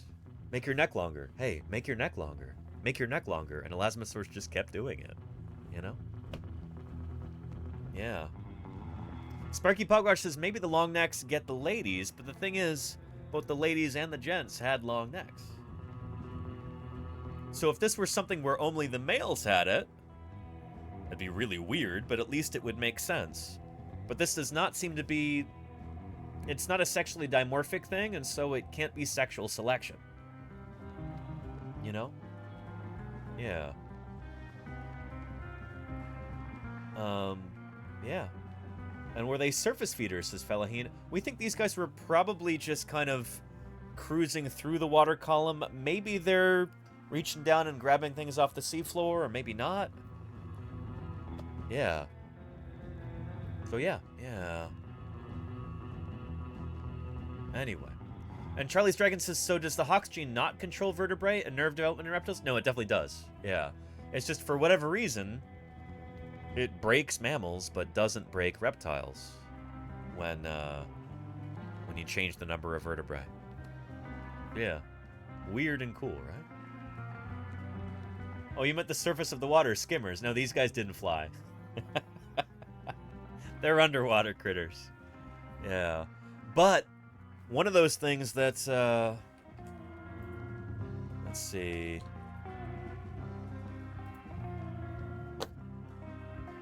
One of those things that you see in old illustrations of these animals is them sticking their necks out of the water. Like this right here. Yeah. Turns out they could not do this.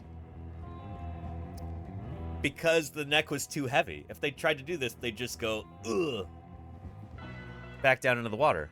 They were physically incapable of this kind of swan-like neck pose. Impossible.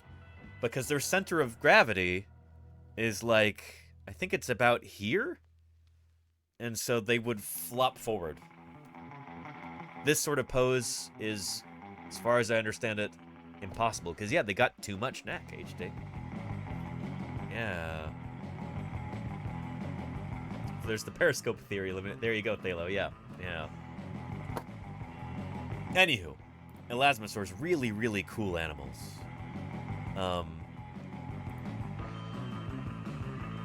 If I could never work on dinosaurs ever again, I had to pick one group.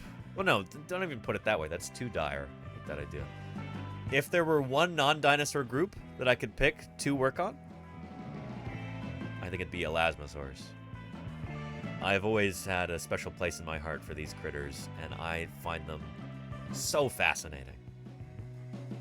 Big, barrel-like body and this ridiculously just absurdly long neck. What is going on with them? Just crazy. Crazy, crazy critters. And Laylee says, I like the idea that they would use stones for balsas. Oh, for ballast. Yeah.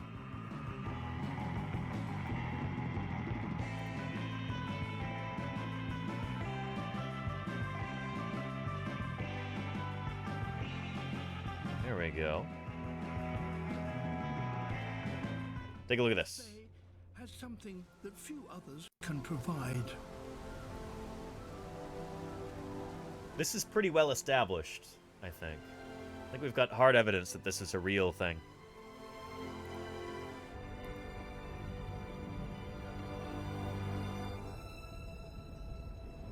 Pebbles that are particularly smooth, hard, and rounded. They've been worn by the action of river water, but they're hard to find.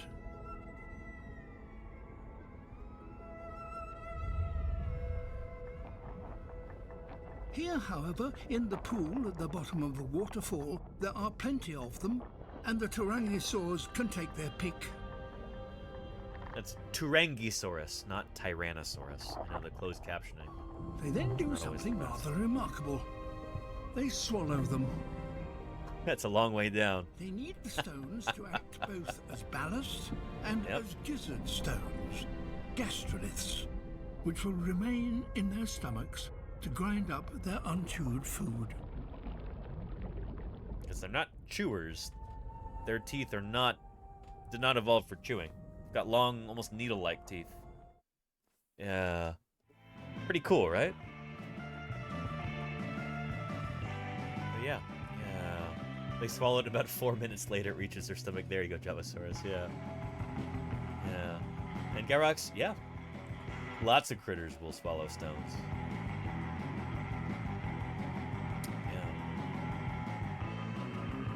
And if we got to Cabazon at 5:30, would that be too late to pick up a shirt? Oh, Muffzilla. Oh, shoot. That's what Claire was asking me about. Let's see.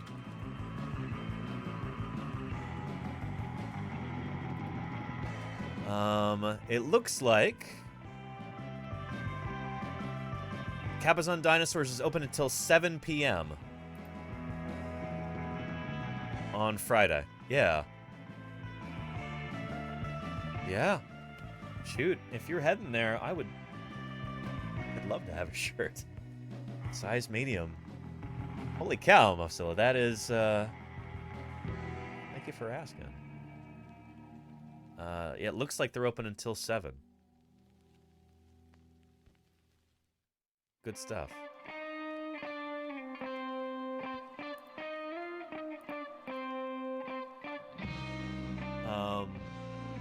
Yeah. And Laylee says, I wanted to do archaeology for the longest time. Interesting. Okay. But pre-calculus never made any sense to me, and it was a requirement. Yeah. Yeah. I've never really been that interested in archaeology, honestly. But for paleontology, for my field, in some schools there are big math requirements as well, and I always struggled with those. It's, yeah.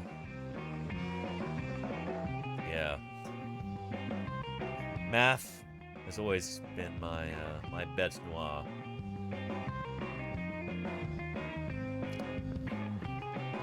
Never been very good at math.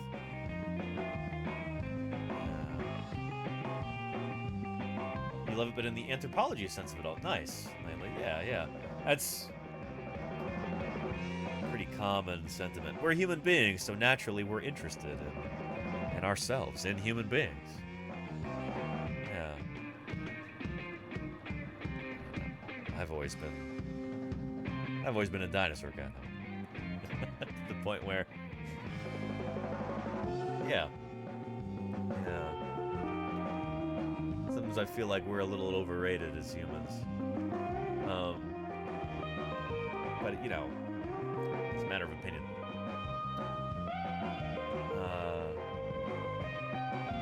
Oh, so will you be able to pick? Oh, wait, hang on a minute. Did I miss something?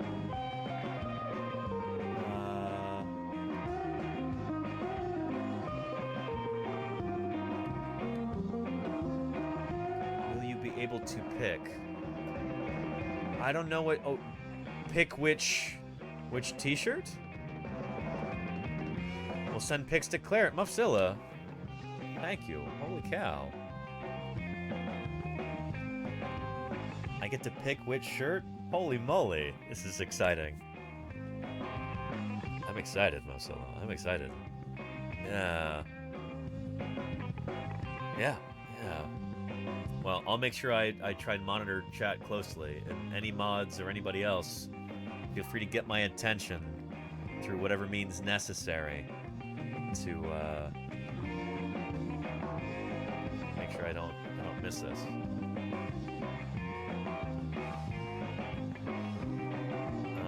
Cool. And is 5:30 okay? I mean, it looks like the Cabazon Dinosaurs is open until 7, Muffzilla. If that's what you're talking about, if you're on your way there right now. Yeah. Anyway. I mean, for you, I'm confused, Muffzilla. What do you mean by that? I mean, for you, 5:30, okay? Confused.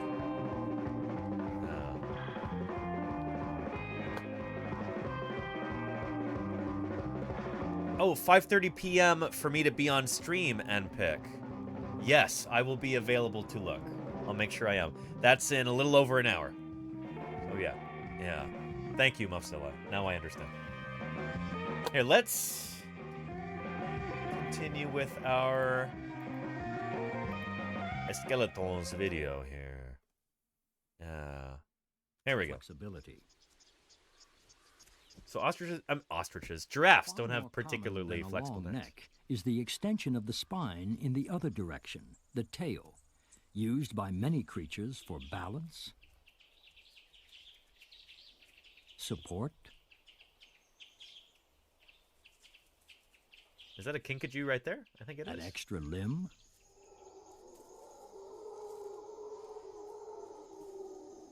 They sound like howler monkeys.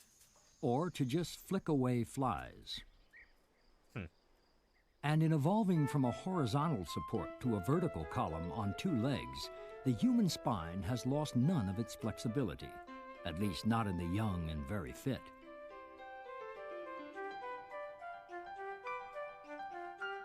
Rampaging in an unsuspecting world. And holy cow, 9.5. What Well. What lives will they destroy? What depths of panic and terror will they create? Holy cow. 9.5, welcome to Paleontologizing. 9.5 and their 71 raiders have arrived to wreak some sweet havoc. Thank you for the raid. Welcome to Paleontologizing. It is wonderful to have you here. So great to meet you at TwitchCon this weekend. And now you're here. Welcome.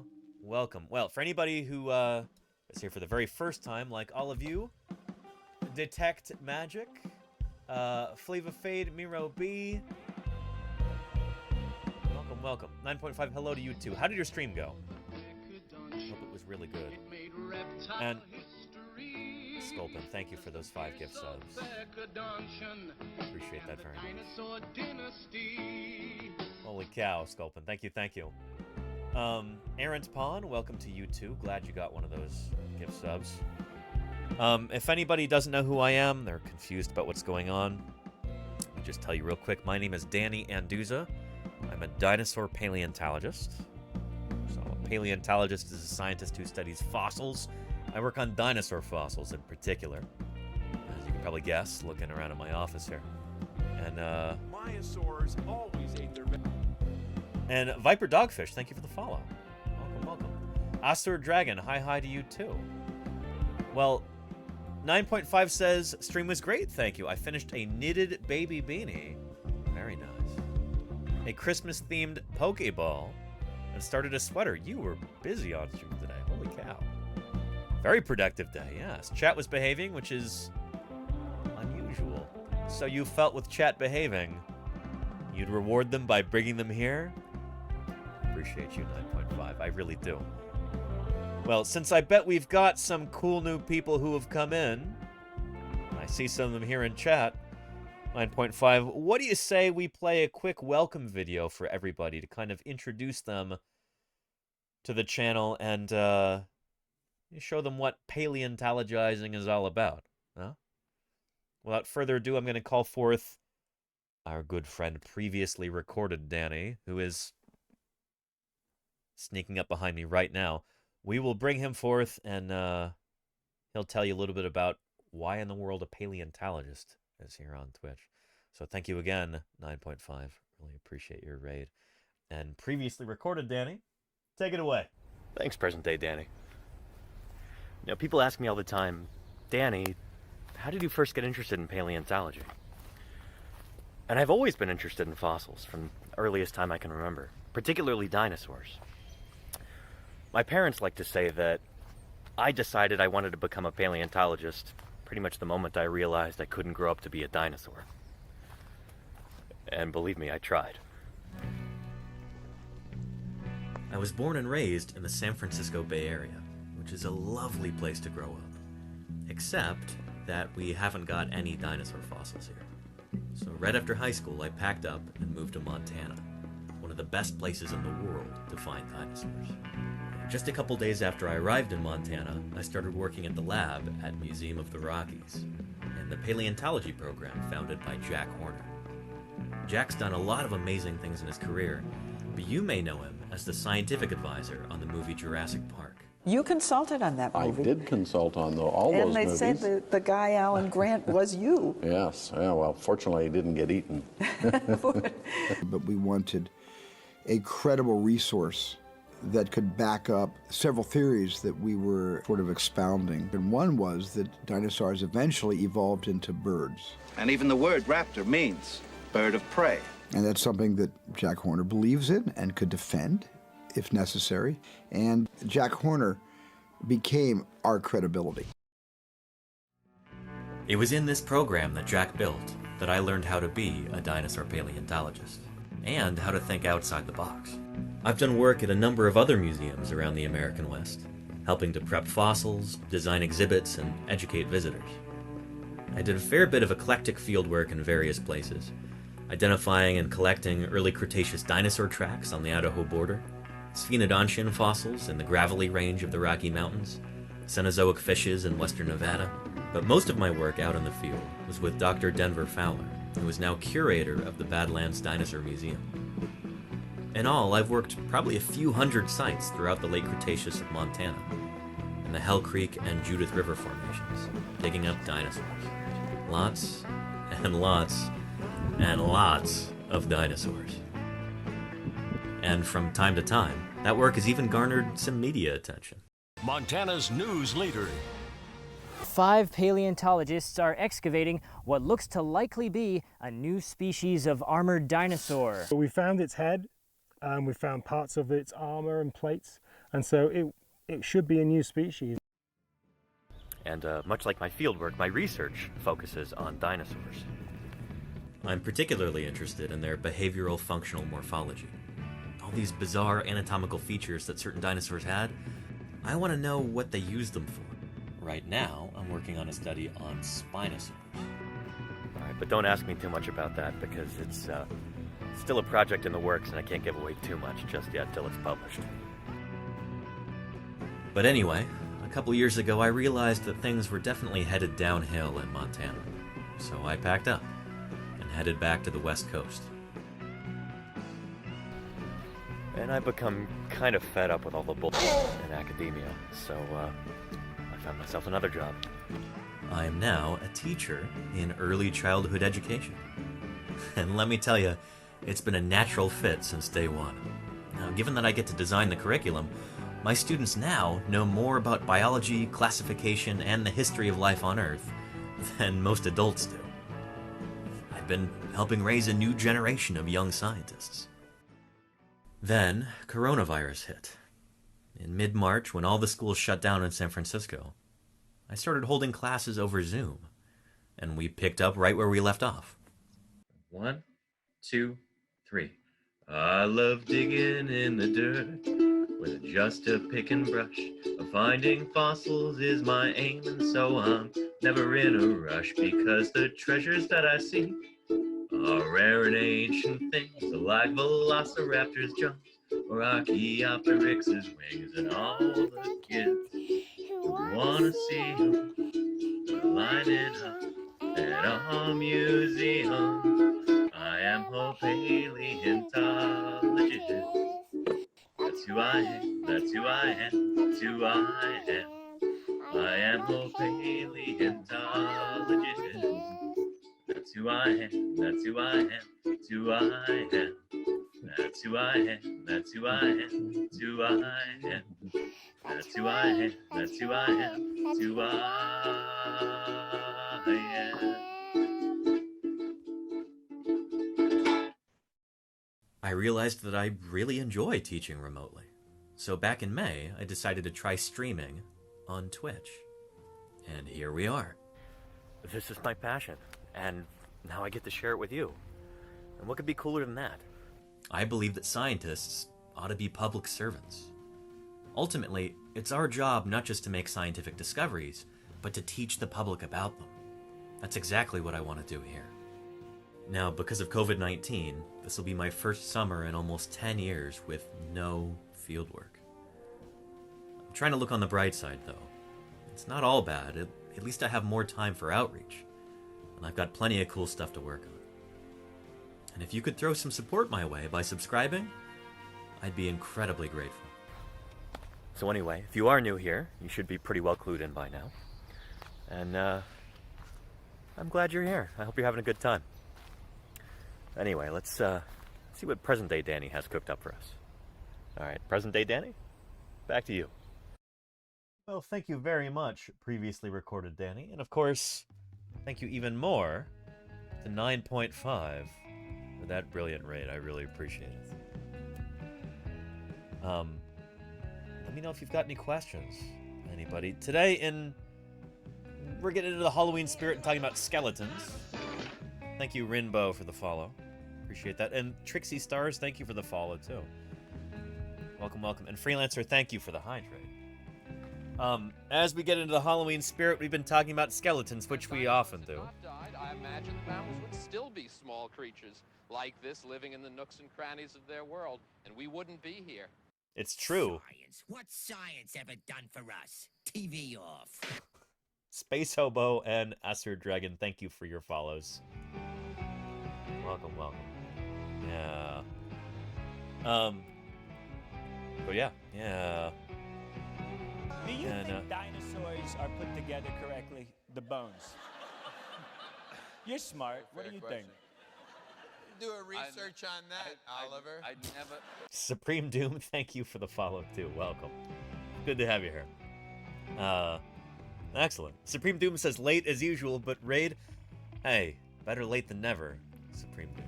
Cheers. Welcome to Paleontologizing.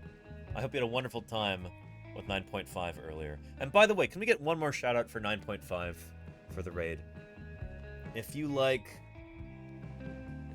makers and crafting, if you like knitting, you know who to follow. 9.5, thank you again. And wonderful to meet you at TwitchCon this weekend. Yeah.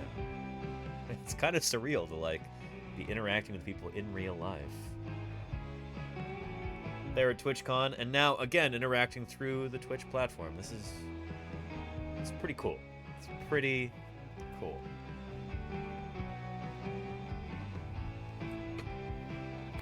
So, yeah. Anyway. Oh, and Dr. Terra, very cool.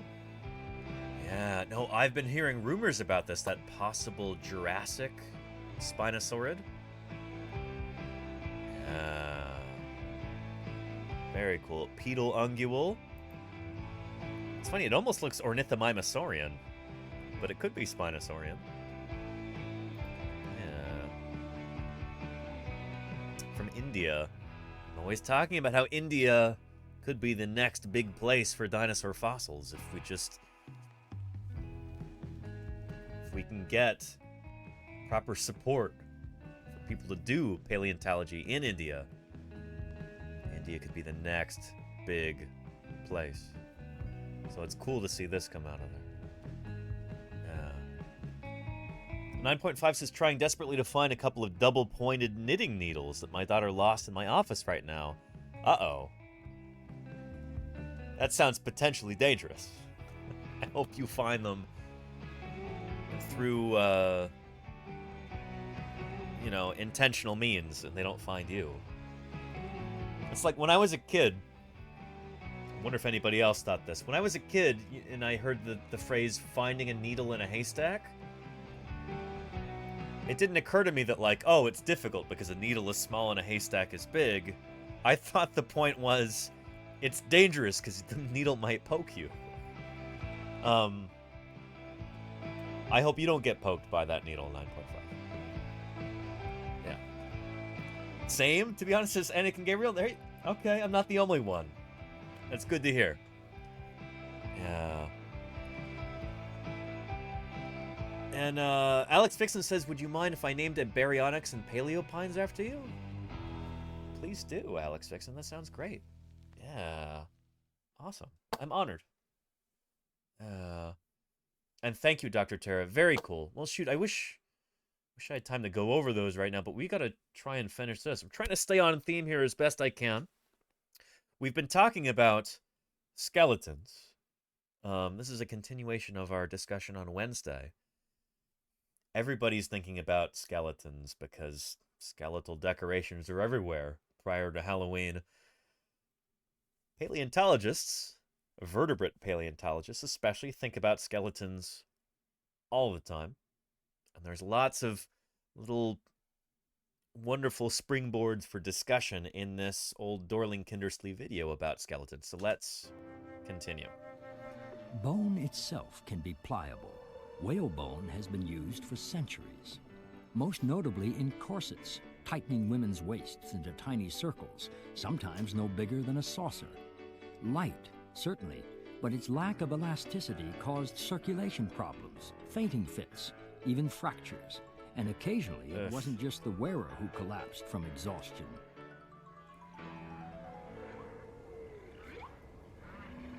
There you go, Sparky Pug Lunch. Bone is a remarkable material. Paleontologist and Tim Burton. Tissue Sure. with nerves and blood vessels. And a center. And whalebone isn't bone, it's baleen, which is made from modified skin. This is true, Charlie's Dragon. This is true. Yeah. At least I think so. Yeah. SB says skeletons. Everyone has one. Some have more than others. Yeah. Some of us do have more than others. For certain. Are honeycombed with holes that reduce weight. Some bones have marrow, which produces blood cells, and all bones store minerals for the body. Indeed, without minerals, bones can bend like rubber. Yeah. And when you can actually do an experiment like this where you soak a chicken bone in, or lots of different kinds of bone, in, what is it? There's like a particular kind of solvent that dissolves the mineral part and leaves only the collagen behind. Is it just in vinegar? Is it that easy? Acetic acid? Vinegar? Huh. But yeah, there you go. Then you can tie it into a knot afterward.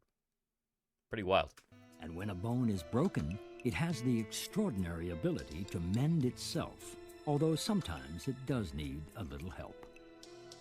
Yeah, and this is one of those things where, shoot, sometimes we see this in dinosaurs. I mean, every bone that we find tells us something about how the world was. 80 million years ago, that alert was supposed to say. Keeps getting cut short. Uncle Grumpus, thanks for that follow. Welcome. Sound like a cheery, friendly guy, Uncle Grumpus. What a great name. Thanks for following.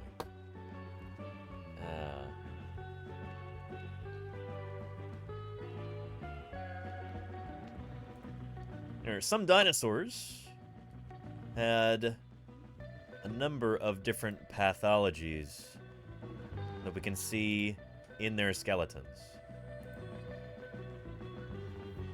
Like here in this classic documentary, Allosaurus, the Ballad of Big Al. Big Al was an Allosaurus who had a high number of different pathologies, different bone breaks and stuff that we know happened while he was alive because they showed evidence of healing.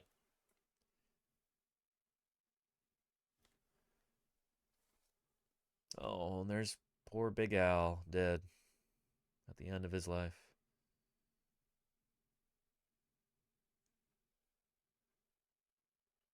Yeah. And there's the wound that probably killed him on his toe.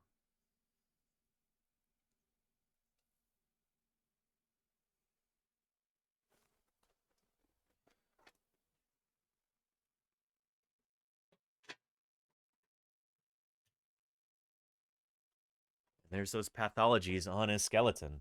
Broken rib. His skull.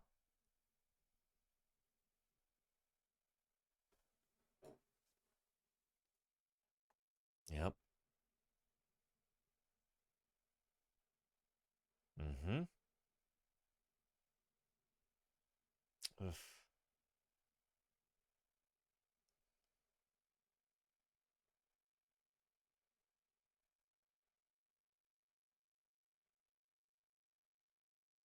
Pretty extraordinary.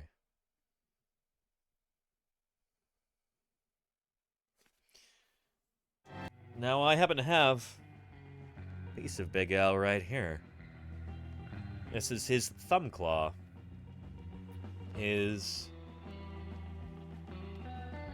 left thumb claw, digit 1. This is a cast, of course, a replica. I was lucky enough to help make this cast when I was working at Museum of the Rockies, where Big Al is currently reposited. And hopefully will forever be reposited. That's the whole point of a museum, is to hold fossils safely in the public trust for all time, so that people hundreds of years from now could go in and enjoy them, study them, appreciate them. But this is the thumb claw of Big Al right there, cast in resin. People are going as a different Al for Halloween? Which Al is that, Lenina? Weird Al, perhaps? Big Al, Weird Al. A weird one. Oh, I see, Lenina. I see.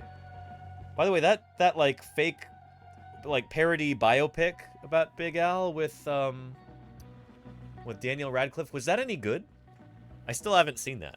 It looked like it was going to be funny. Has anybody in chat seen that? Would they recommend it?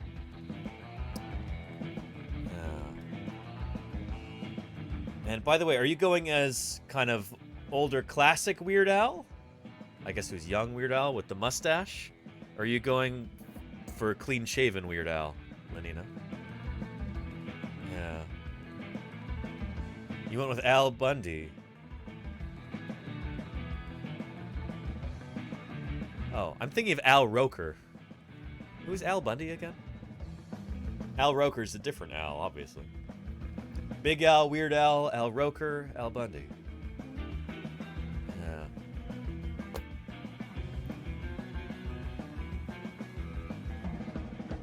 Father unmarried with children. I've never seen it. Yeah. Huh. Anywho, injuries in bones. The Big Al did not benefit from surgery or having things like this, you know, metal prostheses. Maybe that would have saved him. But, shoot, we would not have his beautiful skeleton be able to, appreciate and understand his species all the more if it were not for his sacrifice. So big salute to Big Al, the Allosaurus. Anyway. But there is another kind of skeleton, not made of bone and not on the inside of the body. The vast majority of animals have an external suit of armor which surrounds and protects the soft, boneless body, the exoskeleton. Some exoskeletons have even changed the very shape of the land. Coral reefs and islands are created by billions of tiny marine polyps living together in communities. Each animal makes its own chalky exoskeleton, and as it dies, the skeleton remains, fusing with others to form a growing mass of coral. Pretty cool. But the most common form of underwater skeleton is also the most effective. The shell, the simplest shield, and a powerful... Oh, look at that Nautilus! I love Nautilus. They're so cool. I want to 3D print one of these guys. Protector. By the way, I know when I've showed this clip before, people are blown away. They're like, holy cow, those animals move? You're like, yes, scallops can swim around through the water like this. And a powerful protector. Check that out. Cool, right? The limpet sticks to a surface with the strength of superglue and hides itself in a shell almost as tough as the rock itself. The giant clams... Is that called scalloping, doing that? Huh. Yeah. And, pretty neat. And, Bratfomat says, this has delighted me. I'm glad to hear it. Welcome to Paleontologizing. There's more of that more of this where that came from. Anyway, stick around. I'm glad you're here. 3-foot wide shell is the largest in the sea and can close like an impenetrable door. Yeah. I remember being at an aquarium with Ios and Lordy, and we saw a giant clam, and they were both just blown away by it. They're like, holy cow, it's huge. It's the size of a couch. Yeah.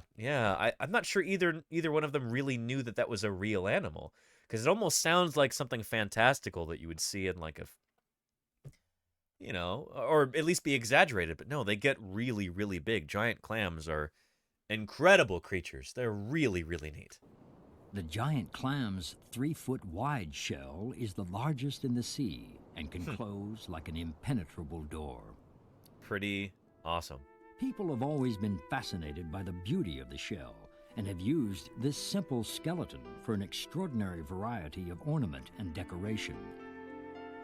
And the really, really cool thing about shells, well, one really, really cool thing about shells is that you can use them to study evolution, even if you can't see.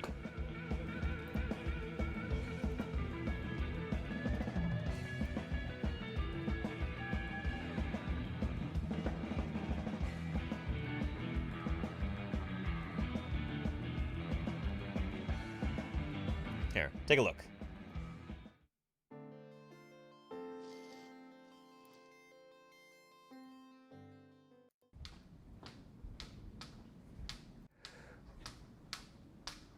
The pursuit of science is a lifelong passion in my case.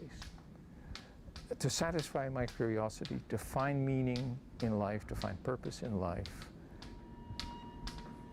Good morning. Good morning. Fate intervened early in Hirat Vermey's life to provide his purpose in ways most unexpected and challenging. I was born in Sappemeer, a small town in the province of Groningen in the Netherlands. This was right after the war. And very soon after my birth, it became clear that I couldn't see very well. And so I spent a good part of the first 3 years of my life in the hospital, getting operation after operation. Herat was diagnosed with childhood glaucoma and lost his sight at age 3. Had they not intervened. And Scrape King, thank you for the raid. Underscore King has arrived with 2 raiders. Welcome to Paleontologizing. How are you? I hope you had a great stream. Tell me about it. We are just watching this little thing. We're going off on a little tangent here about shells and why they're important. Thank you, Charlie's Dragon, for giving Alex Dixon. I appreciate that, Charlie's Dragon. Thank you, thank you. 15 gift subs in the channel. Thank you, Charlie. Yeah. Paleontologist Gary Vermeij is blind. He works on shells and he works on their evolution. And some say he's a genius. Jim Kirkland has very positive things to say about Gary Vermeij and his work on kind of the more almost theoretical side of evolutionary change. It would have meant swelling of the brain. That's the main reason the surgeon... You can feel the detail in the shell. Exactly, Sparky Pugwash, yeah. Yeah. Losing his sight caused Herat to focus on his sense of touch. Fall Guys, nice. And from That's that a fun grew game, his great. fascination with the natural world. I don't remember a time when I wasn't curious about the outside world. My parents were both really avid natural historians. They loved nature. They described everything that I couldn't touch, and they let me touch just about anything. And so this enabled me to get to know the world, of course. And it's also satisfied my curiosity. Beginning at about age 10, I started seriously collecting shells and loving their scientific names and all the weird places they came from. And I was just enthralled. They were so elegant, so beautiful. Such wonderful contrasts between the outsides and the insides and so on. The shapes were out of this world, and just a whole dimension of beauty I was unfamiliar with. It was a wonderful way to get into the real biology of living things and ultimately the history of living things. That passion led Herat to a lifetime of study of these amazing shells. Today, he's a distinguished professor at UC Davis, whose work is recognized by researchers worldwide. He's got a new book coming out in just a little bit about kind of the more theoretical side of evolutionary biology. But one of his books here, I have a copy of. I was lucky enough to get my hands on. I felt very privileged to get my hands on this copy of his autobiography, and to get my hands on an ex-library copy. It's got this lovely durable cover to it. I met Dr. Vermeij a couple months ago in Berkeley when he came to speak, and I even had him sign a book here. So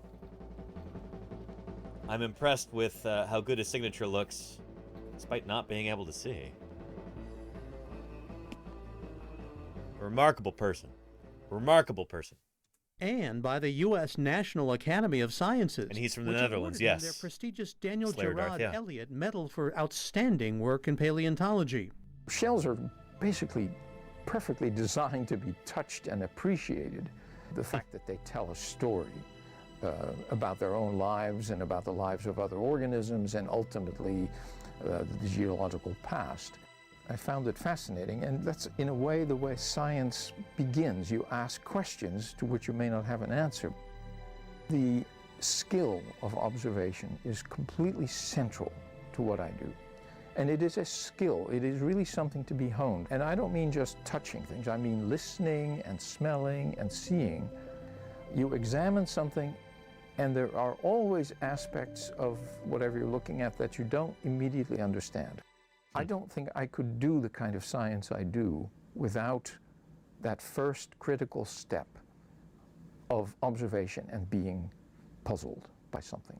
Herat believes that shells connect us to a living world stretching back hundreds of millions of years. He's right. He says they help us discover new insights into how all creatures influence each other's evolutionary fates. Shells, for me, are wonderful in their own right. I love them, I study them. For me, they are a way of approaching large questions about evolution, about ecology, even about human history. So shells for me are, in a sense, a window on the world. I can look at a shell 100 times and still see something new in it. Herat hopes his deep curiosity will inspire others to search deeper and go beyond what can just be seen. The way I've found meaning in life is to observe and to understand the world as perfectly as I can. And there is nothing deeper in life than to understand. Spoken like a true scientist. Pretty cool. Here is a link to that video. So, remarkable scientist and a remarkable subject matter. Shells. There are people who've devoted their entire lives to the study of shells. And with good reason. Always been fascinated by the beauty of the shell and have used this simple skeleton for an extraordinary variety of ornament and decoration. And hello there, Joannis. Welcome back. It's good to have you here. Thanks for joining us.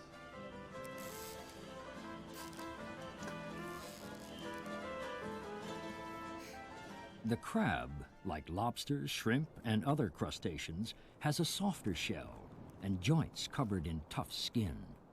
And those with shells not strong enough to protect them have to hedge their bets. Hermit crabs haul themselves into any abandoned shell they can find for double protection. As they outgrow their adopted home, they must find a larger one to move into. Occasionally, the new shell is already occupied, and the crab must fight to evict the sitting tenant.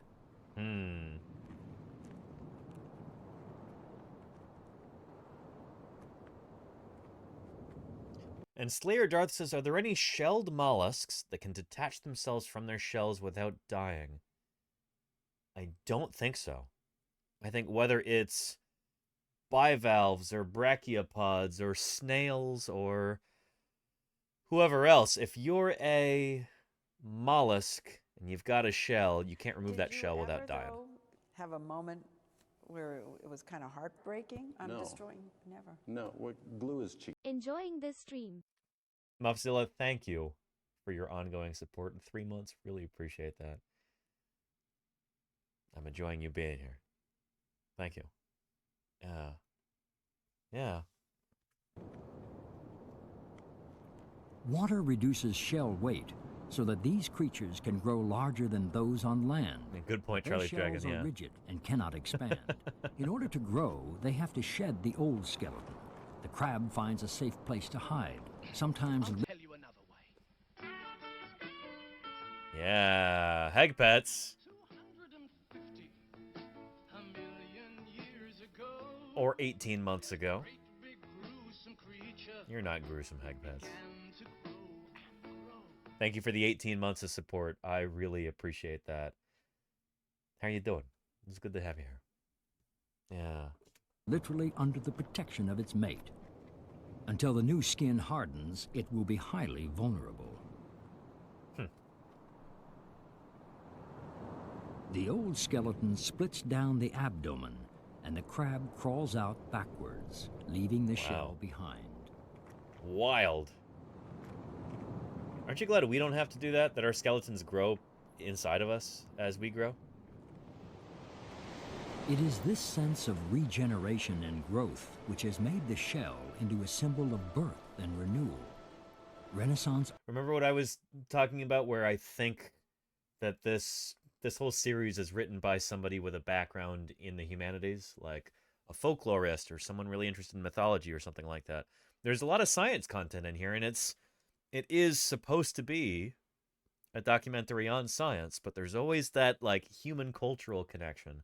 I think that's part of what makes this really fun. Art expressed this in Venus arising newborn from the shell of a scallop. For deep Zealous within the Zam, shell, thanks for the there follow. is a sense of Welcome. power and eternity, and always the sound of the sea.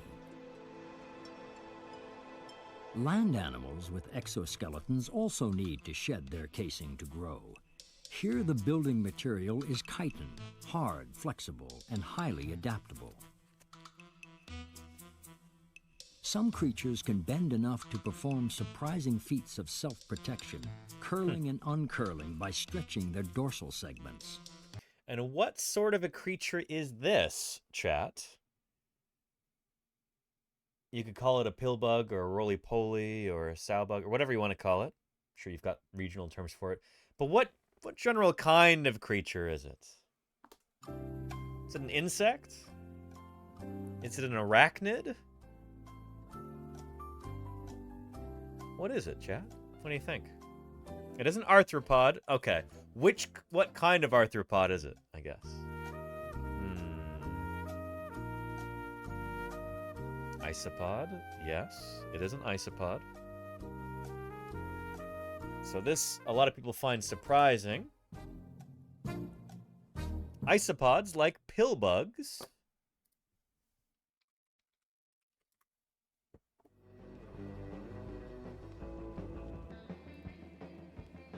they are not insects, and they're not arachnids. Pillbugs, these guys, also known as isopods, they are not insects, they are crustaceans. They are a weird kind of terrestrial, land-living crustacean. So there's isopods there.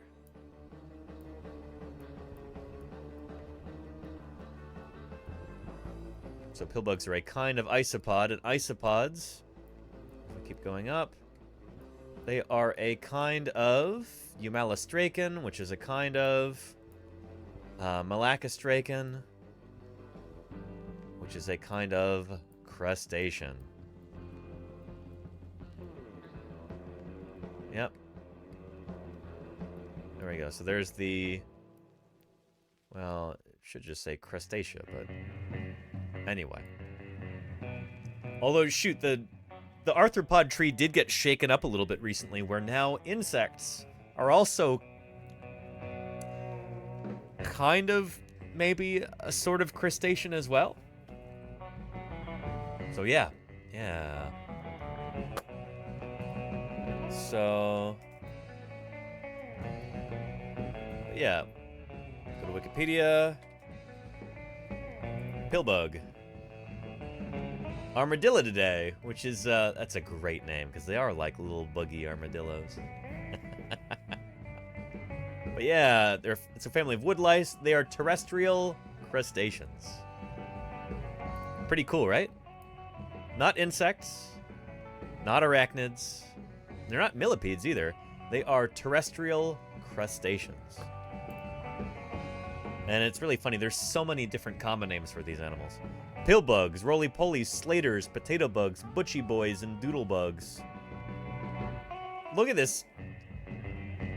Wood lice, slater bugs, cheesy bugs, sow bugs, doodlebugs, slaters, butcher boys, cellar bugs, carpenters, door closers, parsons pigs, bench biters, chiggy pigs, chucky pigs, little pigs, potato bugs, and grammar sows. They've got a crazy number of different regional names. This is why we, as scientists, use scientific names for these animals, because it doesn't matter if you're from Germany or Cornwall, South America, or Australia. or even Texas, it's still Armadillo Day. No matter what language you speak.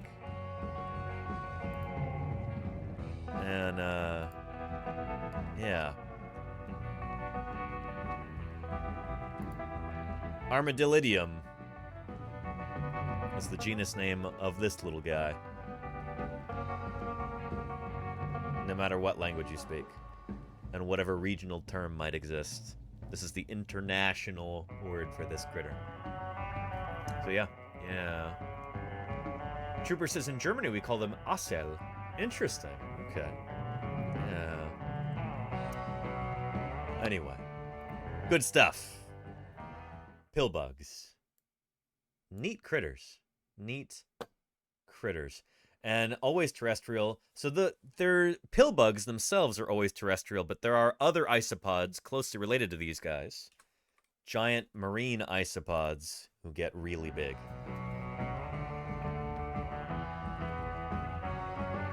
Yeah. They get huge. Really, really big.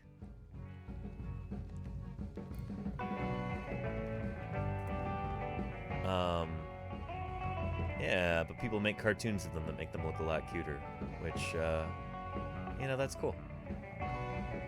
I know a lot of people are really creeped out by these guys.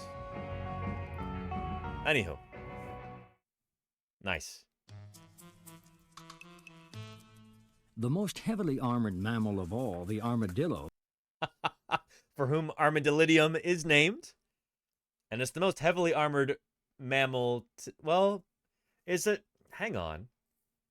Is an armadillo more heavily armored than a pangolin? To just come out and say, oh yeah, it's the most heavily armored mammal, is it really?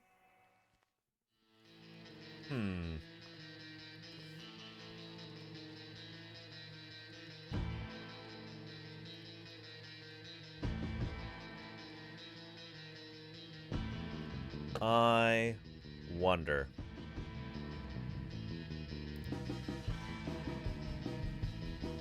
Here is an African lion trying to eat an African giant pangolin.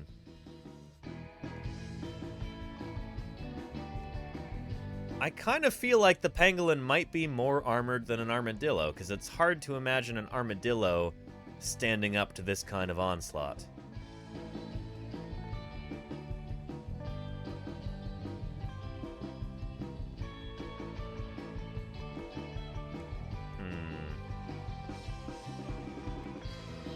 Zella Sam, you wouldn't want to eat a pangolin.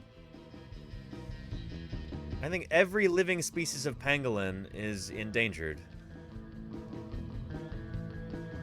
And also, you can get coronaviruses from them as well.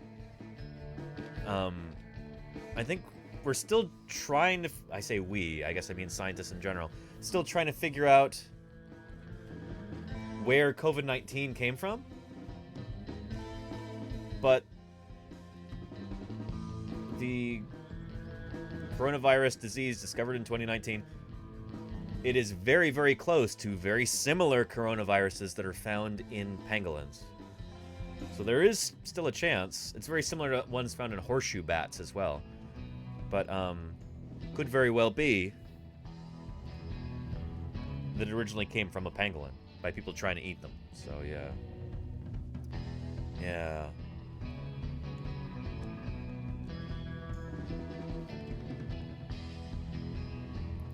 So yeah. Can do the same. Anyway, armadillo is not closely related to pangolins at all. But which one of these is more heavily armored? Because he said here, the most heavily armored mammal. The most heavily armored mammal of all, the armadillo, can do the same. I don't know. I think a pangolin might be more heavily armored. It depends on how you determine that, I suppose. But yeah. Didn't used to be either of these critters, though. Used to be the glyptodonts. These remarkable armadillo relatives. Really wild critters. glyptodonts. And they were big, too. Some of them got to be like the size of, well, larger than a baseball player. You know? Larger than an MLB athlete. Some of them were like almost Volkswagen sized. Just enormous, enormous animals. Pretty cool critters. So yeah, they may have actually been hunted to extinction by humans early on, when the first humans reached South America, unfortunately. But yeah, yeah.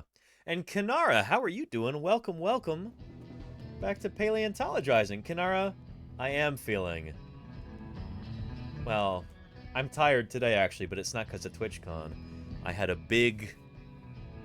talk that I gave at the Society of Vertebrate Paleontology virtual conference this morning. And I stayed up really late last night working on it. Was working on it all day yesterday, which is why I missed my stream. So anyway, tonight I can get some rest. Because it's been a mad dash trying to recover after TwitchCon and get ready for this talk. But it went well. Hopefully I can put it up on YouTube soon. Anyway, Kanara, it was wonderful to meet you at TwitchCon, and I hope you have been resting up well. How are things? It's wonderful to run into you here. Yeah. Hope you had an amazing audience. It was pretty good, Kanara. It was pretty good. I've even got some congratulatory emails coming in from people who also might want to, collaborate on some future stuff. So, yeah. Yeah, Kanara. Wonderful to meet you too. Thanks for being here. Holy cow. More guest streams. We'll see, Lenina. We'll see. Yeah. Anyway, we did get a shout out for Kanara. Excellent. What have you been cooking recently, Kanara, and how did it turn out? Tell me about it. We are talking about skeletons today, like we always do. But Halloween gives us an excellent excuse to talk about skeletons. And, yeah, talk about skeletons more. So let's continue with this little documentary from the 90s and all of the springboards for discussion which it yields. Although its armor isn't an exoskeleton, but toughened hide. And Hannies, how are you doing? Other animals have even more external protection. Turtles have endoskeletons, but with a bony outer shell. They enjoy the best of both worlds, plus enormous strength. Yep. So a turtle skeleton, part of the carapace of a turtle is built of its ribs. It's really interesting how at some point in turtle evolution, the rib cage actually had to go external to the vertebrae, which is really kind of wild. It's weird to think about.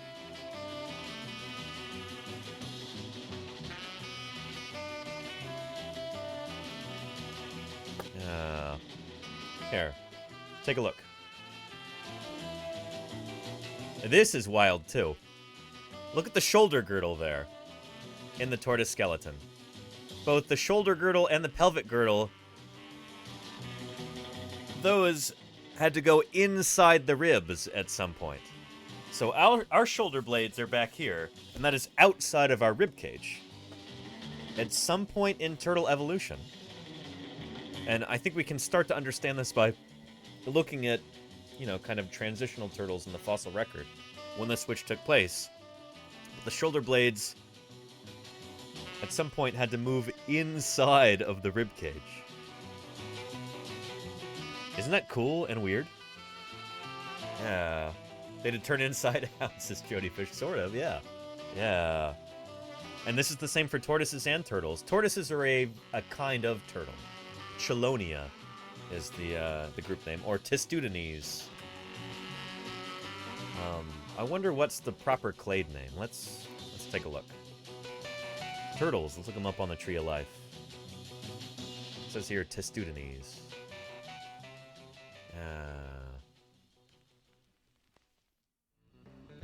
there we go. Turtles. I like totals. 231 species today. Is that it? Shoot. Turtles used to be much more diverse. During the Cretaceous period, for instance, just in the Hell Creek Formation, alongside dinosaurs like Tyrannosaurus, Triceratops, Pachycephalosaurus, and Ankylosaurus, there were at least 22 species of turtle, all in the same time in the same place. 22 species of turtle. It's like just in the latest Cretaceous of like Montana and the Dakotas. That's crazy. 22 species of turtle. They're not as diverse nowadays because the Earth is a little bit colder than it was back then. But yeah. So tortoises are part of this group. I think tortoises are a proper clade unto themselves. I don't think they're polyphyletic, are they? No, they're not. They are a monophyletic group, which means they're all related to one another. There's one common ancestor, and all tortoises evolved from that common ancestor. But they are part of Testudines, so they are part of, you know, the larger group of turtles. See? Makes sense? Turtles and tortoises are not two different things. Tortoises are a kind of turtle. Yeah. Oh yeah. And David Trash says aren't they like crocodiles? They are related to crocodiles. So for a long, long time, we as paleontologists did not understand really what turtles were. Like, what other reptiles are they most closely related to? Where do they fit into the reptile family tree? More recently, it started to become obvious that they're probably archosauromorphs. So they are kind of distantly related to crocodiles and more distantly related to dinosaurs and birds. And that's actually reflected here in this tree. So there's turtles there. But they are part of this clade, this group, called Archelosauria. It used to be Archosauria, but then they threw the turtle bit in there when they kind of renamed the group. Yeah. So this is birds, turtles, and crocodilians, and of course, dinosaurs. Dinosaurs do not show up on this tree of life because the whole point is to show critters that are alive today. So this is supposed to be living species on this great tree of life here. If they had extinct species, then this would be like 10 times as big, you know? So it was really for the sake of simplicity that they left out extinct animals. But yeah. The tree of life is so cool. I'm glad you like it, Kinara. Isn't that neat? Yeah. Anyway. Good stuff. So, turtles. Very cool critters. The giant tortoise has two bone sections, top and bottom. With the top is called the carapace. The bottom, the chest plate, is called the plastron. Which, by the way, is another excellent Scrabble word. Plastron. Plastron. Turtle chest plate. Spine fused to the inside of the top dome. As much as 6 feet long, it's an almost perfect fortress.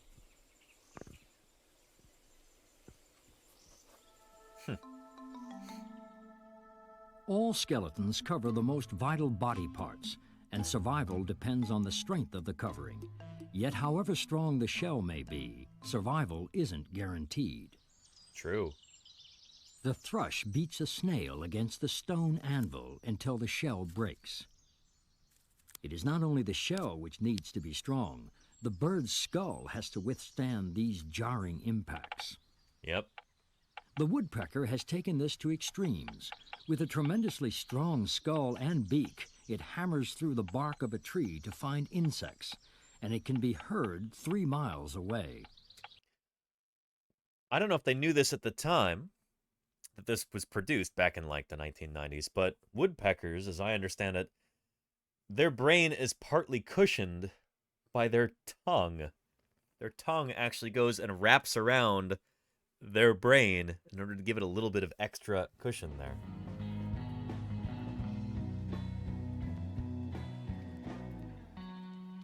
Yeah.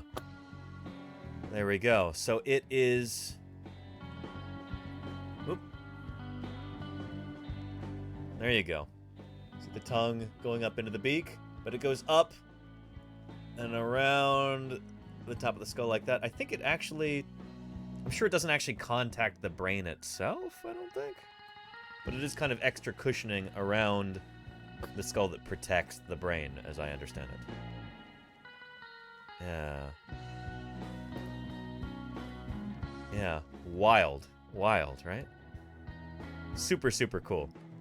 They also have extraordinarily long tongues, because when they're pecking a hole in the tree in order to get to their invertebrate prey inside, they gotta have something to pull that prey out, and that's what the tongue is for.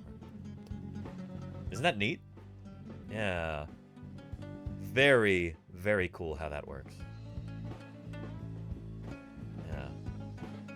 Pretty awesome. So, do woodpeckers get concussions? Let's talk science. Man, there's a bunch of articles like this. Neat stuff. Anyway, I could talk about woodpeckers all day, so let's resist that urge and let's continue on here. Yet there are skulls which take far more powerful blows without flinching. Alex Fixin. The skull of a mus... Oh, and Diagonal, hang on a minute. When we were talking about turtles, says Diagonal says the cladograms I've seen put turtles in the same clade with ichthyosaurs and plesiosaurs. Yeah, this is that old term anapsida. That's now that paradigm's fallen out of favor there, Diagonal. Yeah. They're... Oh, and we've arrived, Seismenium. Yes, please, Mufzilla. Yes, please. That would be excellent for a t-shirt. Oh man, I'm excited, Mufzilla. Thank you. Super generous. Cool indeed. Thank you, Mufzilla. Thank you. Find this.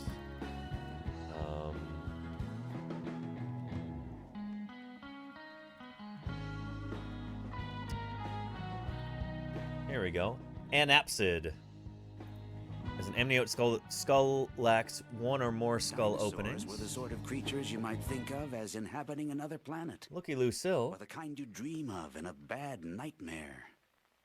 Again, or a very pleasant dream. Thank you, Looky Lucille, for the 38 months of support. Extraordinary. I really appreciate it. Thank you. Yeah. 1,000 bits can make a wonderful difference in promoting the appreciation and understanding of fossil science here on Twitch. Thank you for the 1,000 bits, Looky Lucille. I appreciate that very, very much. Holy cow. Thank you. Excellent. Yeah.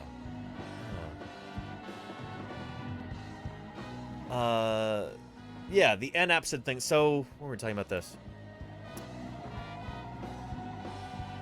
Let's see. Traditionally, the anapsida are the most primitive subclass of amniotes, the ancestral stock from which synapsida and diapsida evolved, making anapsids paraphyletic. It is, however, doubtful that all anapsids lack temporal fenestra as a primitive trait, but all the groups traditionally seen as anapsids truly lacked fenestrae.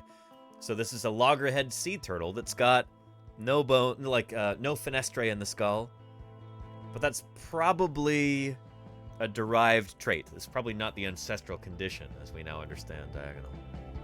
So yeah, shoot, when I was growing up and when I was first learning these things too, that was the idea, is that like, oh yeah, ichthyosaurs and turtles, they're anapsid reptiles, very, very primitive. Shoot, it turns out that's not the case. It seems.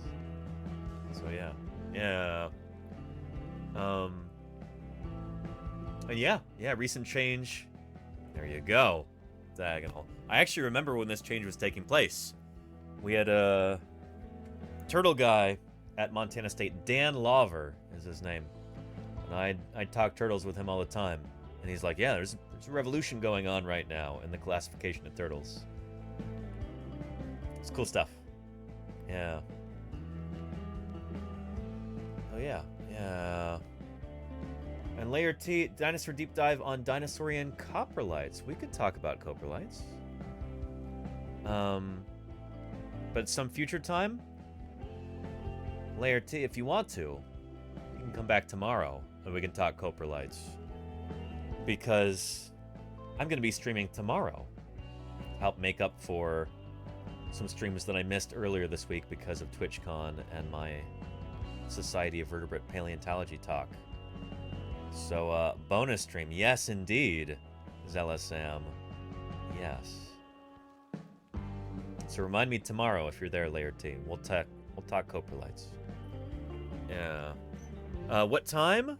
I think it'll be around noon California time tomorrow. So I need to check. Actually, give me a second here.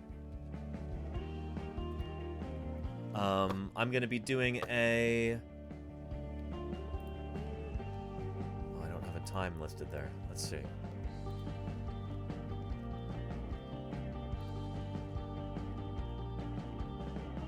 Paleo Portals. This might be the wrong email account.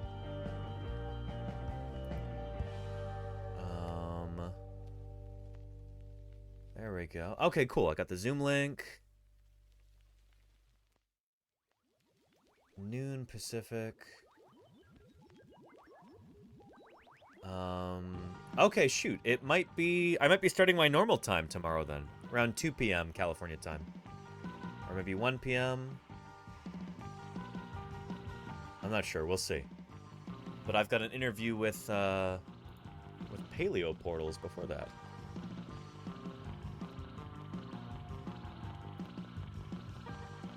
There we go. Oh, holy cow! There we go. Let me give you a link if you'd like to tune in. I think you can get a 1-month trial for free. Yeah. Dr. Brian Curtis hosts the members-only Zoom call with special guests. And timer.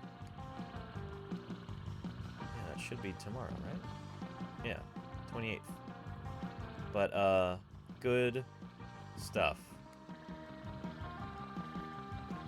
And I think we have a tweet talking about that. And Nerdarino, how are you doing? Welcome back to Paleontologizing. And all these wonderful people that I met at TwitchCon. Nerdarino, it was an honor to get to know you. Welcome back. Holy cow. And you do not have to call me Professor. Goodness. But, appreciate you being here, Nerdarino. I hope you've been, adjusting to everything after getting back well. I have been. And holy cow, there's us. Going through Twitter here. It's Balint and me, Yogurt Garrel, and Nerdarino there. At, was this the Bellagio, I think? In Vegas? Pretty awesome. Anyway. Great to have you here, Nerdarino. I had to send Balint to the wrong restaurant so we could chat. There you go. I know that was an honest mistake. But yeah. Cocktails were so fun. Those are really good, too. Holy cow. Thank you again for picking up the bill for that. Yeah, that was wonderful. I really appreciate it. Yeah, what a great time. TwitchCon was a blast, and I can't wait for next year. Holy moly! Gotta figure out what we want to do science-wise next year in Arena. What should our panel topic be then?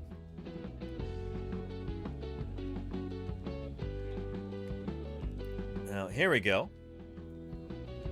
Saturday, October 28th at noon Pacific, or 3 p.m. Eastern. going to be on fossil crates. And then I'll do a live stream here on Twitch right after that. So yeah, that's going to be fun. So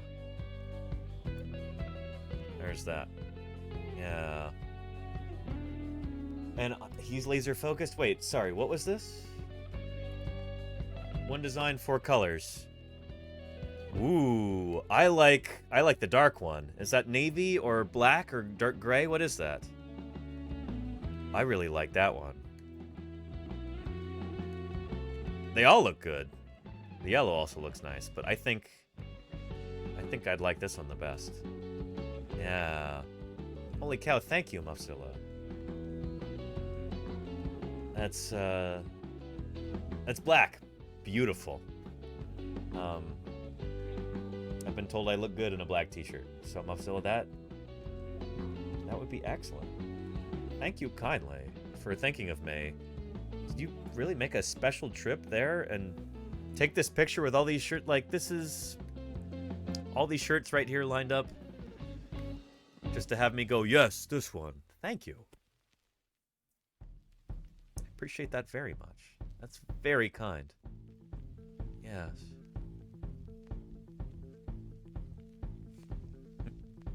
And yes, so black, please. Yeah, thank you, Mufzilla. Thank you very, very much. Dinosaurs were the sort of creatures you might think of as inhabiting another planet. And Bubsy, 30 months. Dream of in a bad nightmare. Holy cow. I know you have so much on your plate already, but have you looked into the free service, Restream? Now that you are allowed to stream on multiple platforms at once. I have had a lot on my plate, and I'm looking forward to finally getting some decent sleep tonight after my SVP talk. I've been thinking about Restream.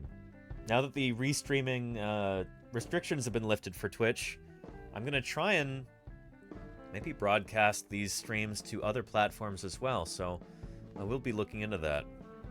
I think you have to pay for Restream if you're going to use it in the capacity that I want to use it in, but it'll probably be worth it for me if it brings new people in, so yeah.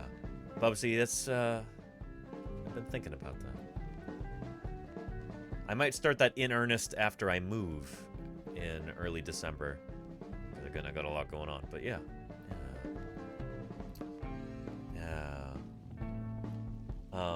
Anyway, I appreciate your ongoing support, Bubsy. 30 months is a long time to support anybody on Twitch, so thank you for being a member of this community and helping keep me online. It means a lot. Gotta spend streams to make streams. It's true, Fall Machine. And I hope you get a great new place. Thank you, SV Harkin. I can't say too much yet for various reasons, but let's just say got a good feeling about this. Yeah. A lot of boxes of 3D printed fossils. Yes, indeed, Hannies. It's gonna be a lot of moving things around for certain. So, yeah. Lots of boxes of books, too. This is, like, probably half of my books are what you see right here. I got a lot of books. And yeah, I'm moving in the same area. Sticking right around here in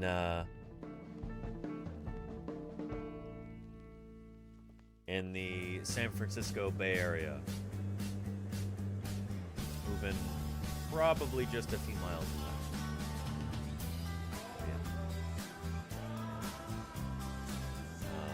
Yes, I will be sure to wear some flowers in my hair. Moving is so stressful for such an adventure. I'm hoping it'll be more of the latter. Yeah. Not moving that far.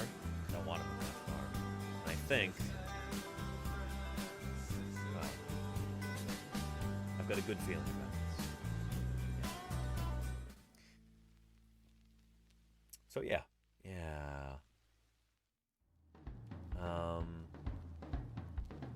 SV Harkin says I put 30 bankers boxes of books. Very alliterative. into storage in case I have to move.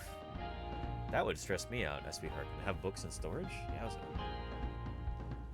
But yeah. And Spec says, have you ever bought a book but never actually read it? Oh yeah. Yeah. Many of these books are ones that I have not gotten around to reading yet. And many of them I also have for reference. Like we were talking about these earlier. The Geologic Timescale 2020. This is not the sort of book that I, read cover to cover. As a scientist, I have a lot of books like this that are the sort of thing that I'll look at when I'm learning about a particular subject, or maybe I'm going to be citing it in a paper. But this is not exactly a page turner, Yeah. Does that make sense? Probably half my books are like this, honestly. Yeah. A bit dry. Yeah, David Trash, definitely. Yeah. And cool, Hugin. Yeah, Princeton Field Guide to Dinosaurs. Decent reference guide. Yeah. And geochronology. Yes, indeed, Hannies. Yes, indeed. Wow. Well, shoot. I have been streaming for almost 5 hours at this point. Got up really early this morning to scramble to finish my SVP talk. And I gave the talk. It's probably about time. Yeah. Global and serious game. Get ready to wrap this up. And aggressively, Beta, thank you for the follow. Welcome to Paleontologizing. It's good to have you.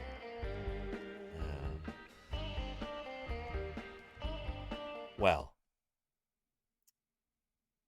I think it's time to wrap this thing up. So, there we go.